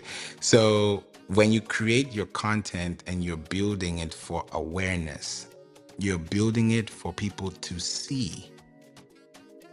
When I build a house, it doesn't mean I'm going to live in the house. It might mean I just might want to rent the house. I might just want to turn it into a content room. I just want to turn it into, you know, an investment room, or I might turn it into an office space. You know, instead of people, you know, paying for hotel fees, why can't they just, you know, why can the company just buy this residential home, save costs, Airbnb out their own thing and do it? Companies do that, right? So you have to build that awareness. But before that awareness is even there has to be an ideation. There has to be maybe we can do it like this. Let's try. You know, if you don't try, you won't know. So when you're building products and services, you're building it from a perspective of search, right? So if you have 5 products and you have a red bag, you have a blue bag, you have a green bag, you have a yellow bag, and you have a pink bag, right? All these bags are going to have interests, right? If you sell bags, now I'm giving this example so you can insert your product and then you replace the bag with yours. If you have 5 products, 5 bags, right? That means you have 5 units of sale. If I can put it like that, you can sell 5 units within its own component and make a repetitive sale on each and every one of them, or based on the popularity or based on demand, right? So when you put out these bags, you're telling people, hey, we have bags, come and check out these bags, right? You've built a product, right? And it's a bag. Now, what's going to make you buy this bag and buy this exact color over this other bag or this other brand is how you've talked about these bags. Now, all I know is that these bags have colors. I don't know the fabric. I don't know the sustainability. I don't know what happened. I just don't know. I don't know what I'm building, because when people are building, they are believing what has been built. If you've built a house, you believe it's been built because you can see it, right? Those are things you have to think about. I don't know who was telling me this yesterday. A friend of mine was telling me this yesterday. I can't remember where it was, but crazy example. There was this tornadoes, right, that have been happening, right? The hurricanes have been happening, the tornadoes have been happening. There's this one video, someone told me about it, and I actually went to say, I don't know if you guys have seen it. And this is totally related to building products in awareness mode, but on a page, but that page is actually a screen. It's not a page, but it's a screen, right? I don't know if you guys heard about this person who drove a red GMC truck in the middle of a hurricane or a tornado, and the GMC actually withstood the tornado and actually did not get bruised or hurt, and he went through it. Has anyone heard that story? Have you guys seen it on YouTube? Has anyone looked at it? Has anyone seen it? Maybe I'm the only one. I hope someone else has. But guys, check that out. There's a story like that happened, and GMC took that clip, and it was on the news. GMC took that clip and ran that as a commercial, like, hey, you buy a GMC car, you can withstand the tornadoes. People are going to buy it. I can only imagine how many sales they made from that alone, because they built the product and then they brought awareness to the product. The only reason why people bought the product is because there was a community already with the product. So if there was let's say this thing happened, let's replay this whole scenario again, right? And this car is a red truck, and this red truck, withstood the rain, withstood the tornado. Yeah, we all know it's a red truck, but we won't even know what to buy because there are so many red trucks, right? But because I put the word GMC next to that truck, every other truck that's red that doesn't have the GMC symbol or logo is automatically filtered out. So when you're building a product or building a service, the awareness comes from the filtering. If you sell candles for babies, if you sell baby formula for XYZ, if you sell candy for this, if you sell, this for that, right? Then people are going to start connecting with you, right? Perfect. Another example, course builders, Kajabi, Podia, Teachable, we all know them, right? If you look at all their websites, all of them are competing against each other. So if you're not even commercially writing content for why yours over theirs, then your competition is going to go over you. So you have to build that reputation, because if someone's going to pay Kajabi or pay Teachable, what's going to make that person aware of your product or service is how you show up. When you think about service, it's not just, we provide a service. Yeah, you provide a service, but that service comes with experience. It might be the best experience. It might be the worst experience. But either of those experiences are going to make or break you. So when you're creating your content for connections, for building products, for building resilience, you want people to be aware. And then when people are aware and they're also there too, then they're connecting, they're building, they're representing, they're actually learning from you because they're learning from your experiences. So if you have an article talking about a product, it's still a service, because the way you treat that person is how they're going to feel, and that's what they're going to remember. If you ignored them, if you said something terrible, if you asked the wrong question, if you're being too forward, if you were trying to be salesy, all those feelings, they'll feel it because it's a feeling. And you don't want someone to feel like that, especially if they need help and you're the person they're coming to. So when you're building these products and services, be aware that people are looking at these pages. And when people are looking at these pages, They're looking out for things that you probably weren't looking out for yourself. For example, they could just be looking for, were you able to help me understand this with bullet points? Did you have bold text? Like simple things. Did you have hyperlinks? Did you add a YouTube embed or a podcast embed link? Did you have a form? Was there a place for someone to leave their contact information if they needed more information about the topic they're searching on? Those are the things that you have to create, because you can have 1 million impressions and 0 leads. It's very possible, very possible, but you don't want to be that person.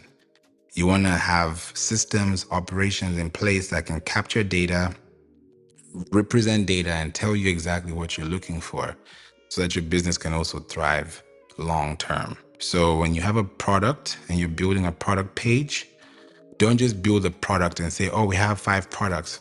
We have this bag, this bag, this bag, this bag. From there, once you have a product page, build a blog page, build an FAQ page, build a glossary page, right?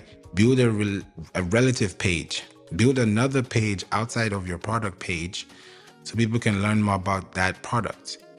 And then people start to connect with you because they're coming from problem aware, they don't know you, to solution aware, they're aware of you, they don't really know you, they just are aware because they're on your page.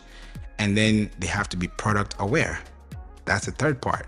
If they're not product aware, they're not buying the product. You may talk about the best recipe in town, but if you don't have an Amazon link or a product page or some type of link that takes me to where I can actually buy this and have it in my own home, or actually do what you're doing and we can do it together, then it's not going to work. So there has to be that resemblance between what you're building as a product and how you're building it. Sometimes you may not build it all together. You can have one page and that's totally fine, but at least have one. Like the way you have 5 rooms, 10 rooms, 2 rooms, each room has a specific responsibility. It has a specific office. Like the bedroom has a specific, responsibility from the bathroom. It has a different responsibility from the living room, from the kitchen, from different places. So when you treat your website and you know that each of these pages have a destination link, then the destination that they go to and where you leave them at is where they feel like you actually care about them. And how they'll know you care about them is by the words you say, the videos you show, the social media you represent. If you start showing your Instagram, your YouTube, you start sending people emails with a YouTube thumbnail, you send emails with, links to your blog, links to your social, you can have the social icons there. People know that you're available because you're telling them, hey, check me out, right? But if you don't have that, then it's going to be hard. And some businesses too kind of find it skeptical when you only have one social media account in today's world. Like you don't have one email. I'm sure you have more than one email. You have more than one bank account. You probably don't have only one bank account. So you see where I'm going with this? You probably have more than one social media. So how do you only have one social media platform? So when you look at the real thing, it's not about how many do we need to have. It's how well are we using what we have. And then if we're updating our website, like you said, Liverpool, we're updating it consistently for people to see. So when they now see we have something new on Instagram, they can come to our website. CNN does this very well. BBC does this very well. News sites do this very well, right? Even, entertainment news, business news, travel news, whatever news, they do it so well on social because they know they don't own that second party data that they have millions of followers on. They know that, okay, if we have millions of followers on Instagram, then let's tell people on Instagram to go to our website to read the full story. Because what if CNN gave you the full story on Instagram? Would you go to their website? No. So you have to think about how you're telling people where to go. Even though people think, link in bio is not there, it's in text form. So if you want that post that you posted 2 years ago to still be seen 2 years later, don't leave it on Instagram. Take it to your website. So when people search 2 years later how to do ABC, and you have an Instagram account showing them how to do that with that specific reel, with that specific carousel, with that specific post, they don't have to go to your Instagram and look and scroll all the way down because you gave it to them on a platter. So that makes it easy for them to access, and that makes it easy for you to actually connect. The better the connection, the better the frequency, the better the frequency, the better the energy, the better the energy, you know the rest, you know. So that's how you're able to build those two together. So Liverpool, did that help with that question?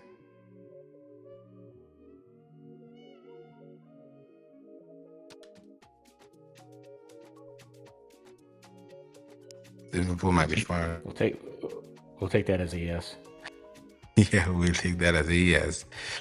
Yeah, no, you did. Sorry, Favour, I was away from my tablet, so yeah, but it answered my question. Thank you for that, Favour. No problem. You're welcome anytime. Angelique is also here. Wanted to bring up Soda. How are you? Welcome back. The room shut down. I don't know what happened. So I just wanted to say that because everyone that's been coming back to the room, I wanted to let them know. Yes, I was so happy. I had to take care of my little one, and my husband took over, and I went to check Clubhouse, and I was like, oh, everyone is still here. So excited. So anyway. No, I love it. Thank you. Appreciate you. I was going to come to even Julie now. Like, why did Julie give me the eyes? I didn't do anything. I'm just showing up on Clubhouse. Angelique, welcome to the room. Thanks for being here. Thank you. Can you hear me? Yes. Okay. This is my first time in the room, and I am thankful for the information that you're sharing. I have a question. I am starting a commercial business loan brokerage. So I got trained, to be a commercial broker, but I do not have any type of, well, I had a website page created, but it wasn't what I wanted, what I needed. And so I really need some help with trying to establish my website and then my social media presence, all of that.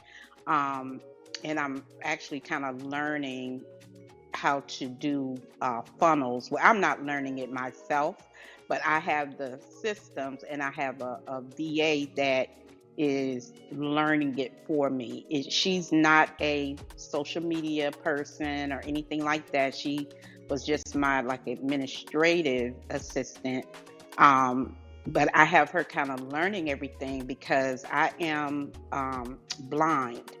And so she helps me with all of my, my day-to-day tasks as far as business. I'm a restarting real estate investor.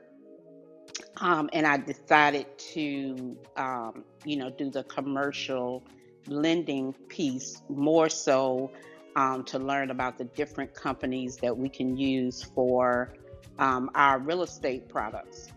But I wanted to definitely kind of find out, how do I proceed as far as marketing the business? Where do I just need some help. Where do I start or what have you? And I know you mentioned that you do a consultation, and then so I'm interested in that, in doing a consultation, and then maybe getting some services or getting some guidance on how to get things set up properly and to actually market the business. Thank you, Angelique, and it's a pleasure connecting with you here too. I saw your hand, but I was like, I don't see a profile picture, so I wasn't sure. So I will give you a follow, and I'll stay connected with you.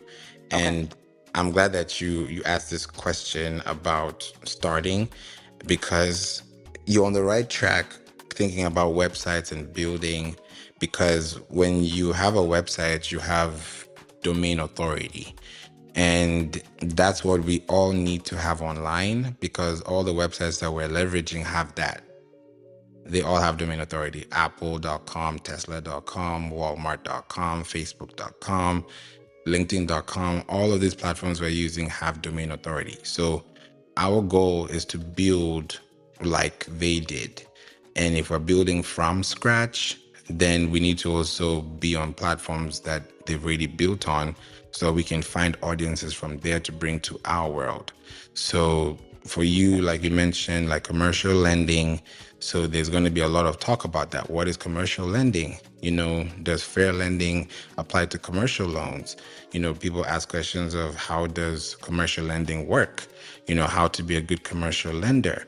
Is commercial lending a thing? What is commercial lending in banking? There are questions on questions on questions. So I'm reading questions right now from, I use SEMrush. So I just did a broad match search just to see what is happening there. And there are a good number of questions that are being asked here. And if we answer those questions based on contextually what you provide as an answer or as a solution as a business, then people start coming to your website for that information. Because once they learn, what is commercial lending, they can learn it from anyone because all the websites have it.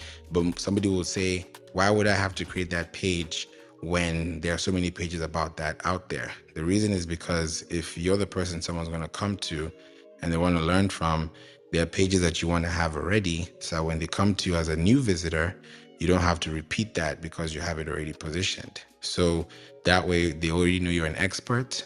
The algorithm, Google's, the bots, they can also understand that you're the expert because you talk about it a lot. You have videos, you have podcasts, you have, blogs, newsletters, things that align to your business. And that way it starts to match up over time. So I would say, for us to look at the bigger picture, when you're connecting with people, one of the good things in today's world that could really help with fastening this process is also podcasting. Just because you can answer these questions in a blog, but you can also add context to it in a podcast. Because, like how, let's say you watch your favorite movie and that movie has a book that you could read, but most people would rather just watch the movie and enjoy it. But the book may have more context, and those pieces in the book may not even show up on the movie, but you still enjoy the movie because of the experience. So if you use that same concept and, use your blog, your website, let people know about you, give more in-depth studies, and then have a video that summarizes everything, or have something that in form of a podcast, audio or video, that people can learn from, then eventually they can hear your voice, they can connect with you. And then when they search and they recognize your brand, it's easy for them to be problem aware, to solution aware, to product aware. Okay. Yeah. So I have the link at the top. I just replaced it so you can click on the link at the top of the room, and that will give you our 15-minute call. And then we'll talk about everything. And then after you book that call, you'll get my number where you get my digital business card. In exchange, I'll have yours, and then we can talk from there. Okay. Thank you. You're welcome. You're welcome. So this has been a good one. Saturday, I see you. Rama, I see you. Nuala, I see you as well. Welcome to the Marketing Club. Michelle, also welcome to Clubhouse officially, because I see you with your party hat. So welcome to Clubhouse. The app is always growing, so I like to make sure that I acknowledge you in the room, because sometimes, we're like, can we see? Yeah, we see each other here. It's a big space, so we're all acknowledged, we're all appreciated in here. And this is part 2. So if you guys want to listen to part 1, there's a lot of information in part 1 that I won't bring up here, but this is more like a good way to, give you more context on how you can learn more about stuff in the first part. So moral of the story of this topic today is, if you want to build a product or service that has a page that people are aware of, then you have to start thinking about building relevance by creating content on your website first. And then you now move to social media, because there are 4 types of media. I've said this before, and I'll say it now, because I like to keep saying it so that people can also know it too. There's owned media. Owned media is what you have in your library, on your local drive, on your camera. You own that. You're writing your book. It's your intellectual property. You have ownership rights. Then there's paid media, which you're using your owned media to accelerate to a paid platform. So if you're running an ad, a commercial, a creative, an asset, a digital piece whatever the case may be, you're putting advertising currency, because this is a global app. So whatever currency you use, that's how much you're spending, or that's how much you're paying for your owned media to get reception, or to get more reception than it naturally does organically. Then there's shared media. Shared media is where we are. We're sharing content here on social media, on social audio. That's shared media. We're in a shared space. Facebook, Instagram, TikTok, LinkedIn, Snapchat, you name it, Clubhouse. We are all within the same place. And that is shared media, because we are sharing information. When you think about the word media, it's a file format. It's how do you give information? How do you relay information? How do you position information, either in text, in audio, or video form? So that's shared media. We all do it, so that's everybody, including me, right? Then there's earned media. That's the last one. Earned media is what you're gaining, or that's kind of like a reward for your owned media, because it goes back to owned media. The reason why you're being highlighted on Forbes, or you're being highlighted on a magazine, or on a website, or on a news page, or on a podcast is because you have something that you own, that you're sharing with people that don't know you. So when you have all those four types of media playing together, and you start with the owned media from the organic standpoint, and then you build it into the earned standpoint, then the more you earn, the less you write, or the less you talk, because you've covered more ground over a short period of time, that in the long run you're benefiting from those foundational pieces that you created in the beginning. So that's how you build it. And then when you build it that way, that reputation starts to come, and then the community starts to come too, because you've built a system where people actually sign up to your email list, they connect with you, they want to learn from you, and then they want to build with you. So those are some things that you have to look out for, and long term, that's going to help you as a business to grow. So I've covered majorly what I wanted to talk about in both. I didn't plan to do two parts, but I'm glad I did. And, everything happens for a reason. So you just have to be, patient with everything, and just be grateful for everything. So this is a great room. Does anyone want to say anything before we close down the room for today? Liverpool, Brian, Soda, Angelique, even D or Dylan, Federico, Michelle, Justice, Rama, Saturday, Fatima, anybody? Yeah, so Favor, I usually end rooms with a tool that I use for digital marketing. And I know in part one we were talking about pixels and UTM tags and customizing your links and all that good stuff. And UTM codes are so long, and masking your URL. Well, there's a really cool tool, and I know, Favor, that you are a member of AppSumo. So you'll find it there. It's on sale all the time. It's $39 US. I do not work for AppSumo, but it's a great tool that I found there. It's $39 US. It's called Switchy. And what Switchy does is it not only adds the UTM codes, not only shortens your links, but it also adds pixels to the person's browser, which is really, really cool. And I found this tool to be super helpful, and not only analytics wise, but the UTM tags are awesome, the pixels, and the shortened link. It's called switchy.io. You can find it on AppSumo, and that's my tool of the day. Thank you, Brian. That's a good one. I'm actually looking at it right now on my AppSumo. Yeah, I'll watch the YouTube video, and you've talked about it, so I want to learn more. I'm seeing the screenshots, and yeah, this is very, very good to see. So thank you for that. And this is a perfect example of the topic we're talking about today, like product aware, because I'm on the AppSumo site looking at Switchy, and they have text, they have a video, how Switchy works, Switchy how to on AppSumo. So it has a video there, it has images, it has representations, it has screenshots, then it has prices, then it has reviews. No, is it reviews? Yeah, I'm seeing reviews here as well, like from the founder. Yeah, questions and reviews are here too. This is a whole web page. So this web page now allows me to know what Switchy is, and then if I want to purchase it, I'll get it because now I've been able to interact with the page. So from problem aware to product aware, this just happened in a couple of seconds. So that's just the perfect example that Brian just brought to us. So thank you for that insight too. Appreciate that. Saturday, welcome to the room. Thanks for being here.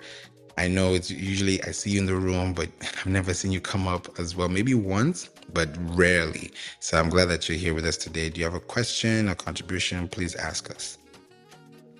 Hi, Favour. Thanks for having me up. Hello, everyone. Just had a quick question. I know this is part 2, and I'm trying to figure out where to get to part 1. That's it. Okay, so to get to part 1, how to find that is, I'm actually going to do it right now. So normally you find all the replays when you click if you click at the very top that says Marketing Club. At the very top, you'll see Marketing Club. When you click that, it will take you to the homepage, the Marketing Club homepage. Then on the top right, you'll see the three dots. Then in there, you'll see, listen to replays as an option. And that option will be there for you to, click through. So I also put the link shortly. Give me a second. Okay, boom. Don't click that link yet. Because if you click that link, it will take you to, I put in the chat, it's going to take you to the replay. So you can hold that link and I put in the chat. You can press and hold. And then when you press and hold, you can copy so you don't have to click on it and it won't take you to the next page. But that room will definitely give you so much insight. But if you have any more questions, the link up top here is available to get on a one-on-one call with me for 15 minutes and we can talk about, anything that you need as well. So did that help you Saturday? Most definitely. I have never been in a room you had that did drop something. Every time I come, it's always great. I appreciate you. No, thank you. Thank you for being here. Just being here consistently is because of you guys. Go ahead, Liverpool. I was just going to say, to make things easier, probably be better, because I know that she's got, Saturday got a pink ticket to just follow the club, and then you should be able to have access to the replay for all the replays that May was done under this club. So yeah, that's what I was going to say. I appreciate that. Yeah, there's so many rooms. I probably need to sit back and just count the number. I'll probably do it after this room. Yeah, I'll do it after this room. I'm just going to count how many rooms I've done because some of the rooms here, I've taken them off the app. Some of them are still here. But a lot of them are still here. So I'm going to count and see the number. Then when I come into the other room, I probably will do an SEO Sunday room tomorrow. So watch out for that. I usually do that in the evening. So if it's on schedule, you will see it here.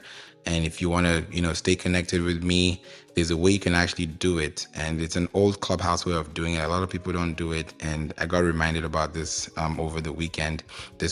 So if you want to know when my rooms are happening and you're not sure what's happening, just click on my face or my profile. And then I'll do like with Brian, for example. So if I hit on Brian's face, you'll see the top, onto the right, you'll see 3 dots. When you click on those 3 dots, it's going to tell you notification settings, and you can set that to always. So anytime, I'm talking or I'm speaking, I'll be able to notify you, or Clubhouse will notify you that I'm in the room. Like for Brian, I've now switched that to always. I think it's defaulted to sometimes. So yeah, if you switch it like that on Clubhouse, you will find me.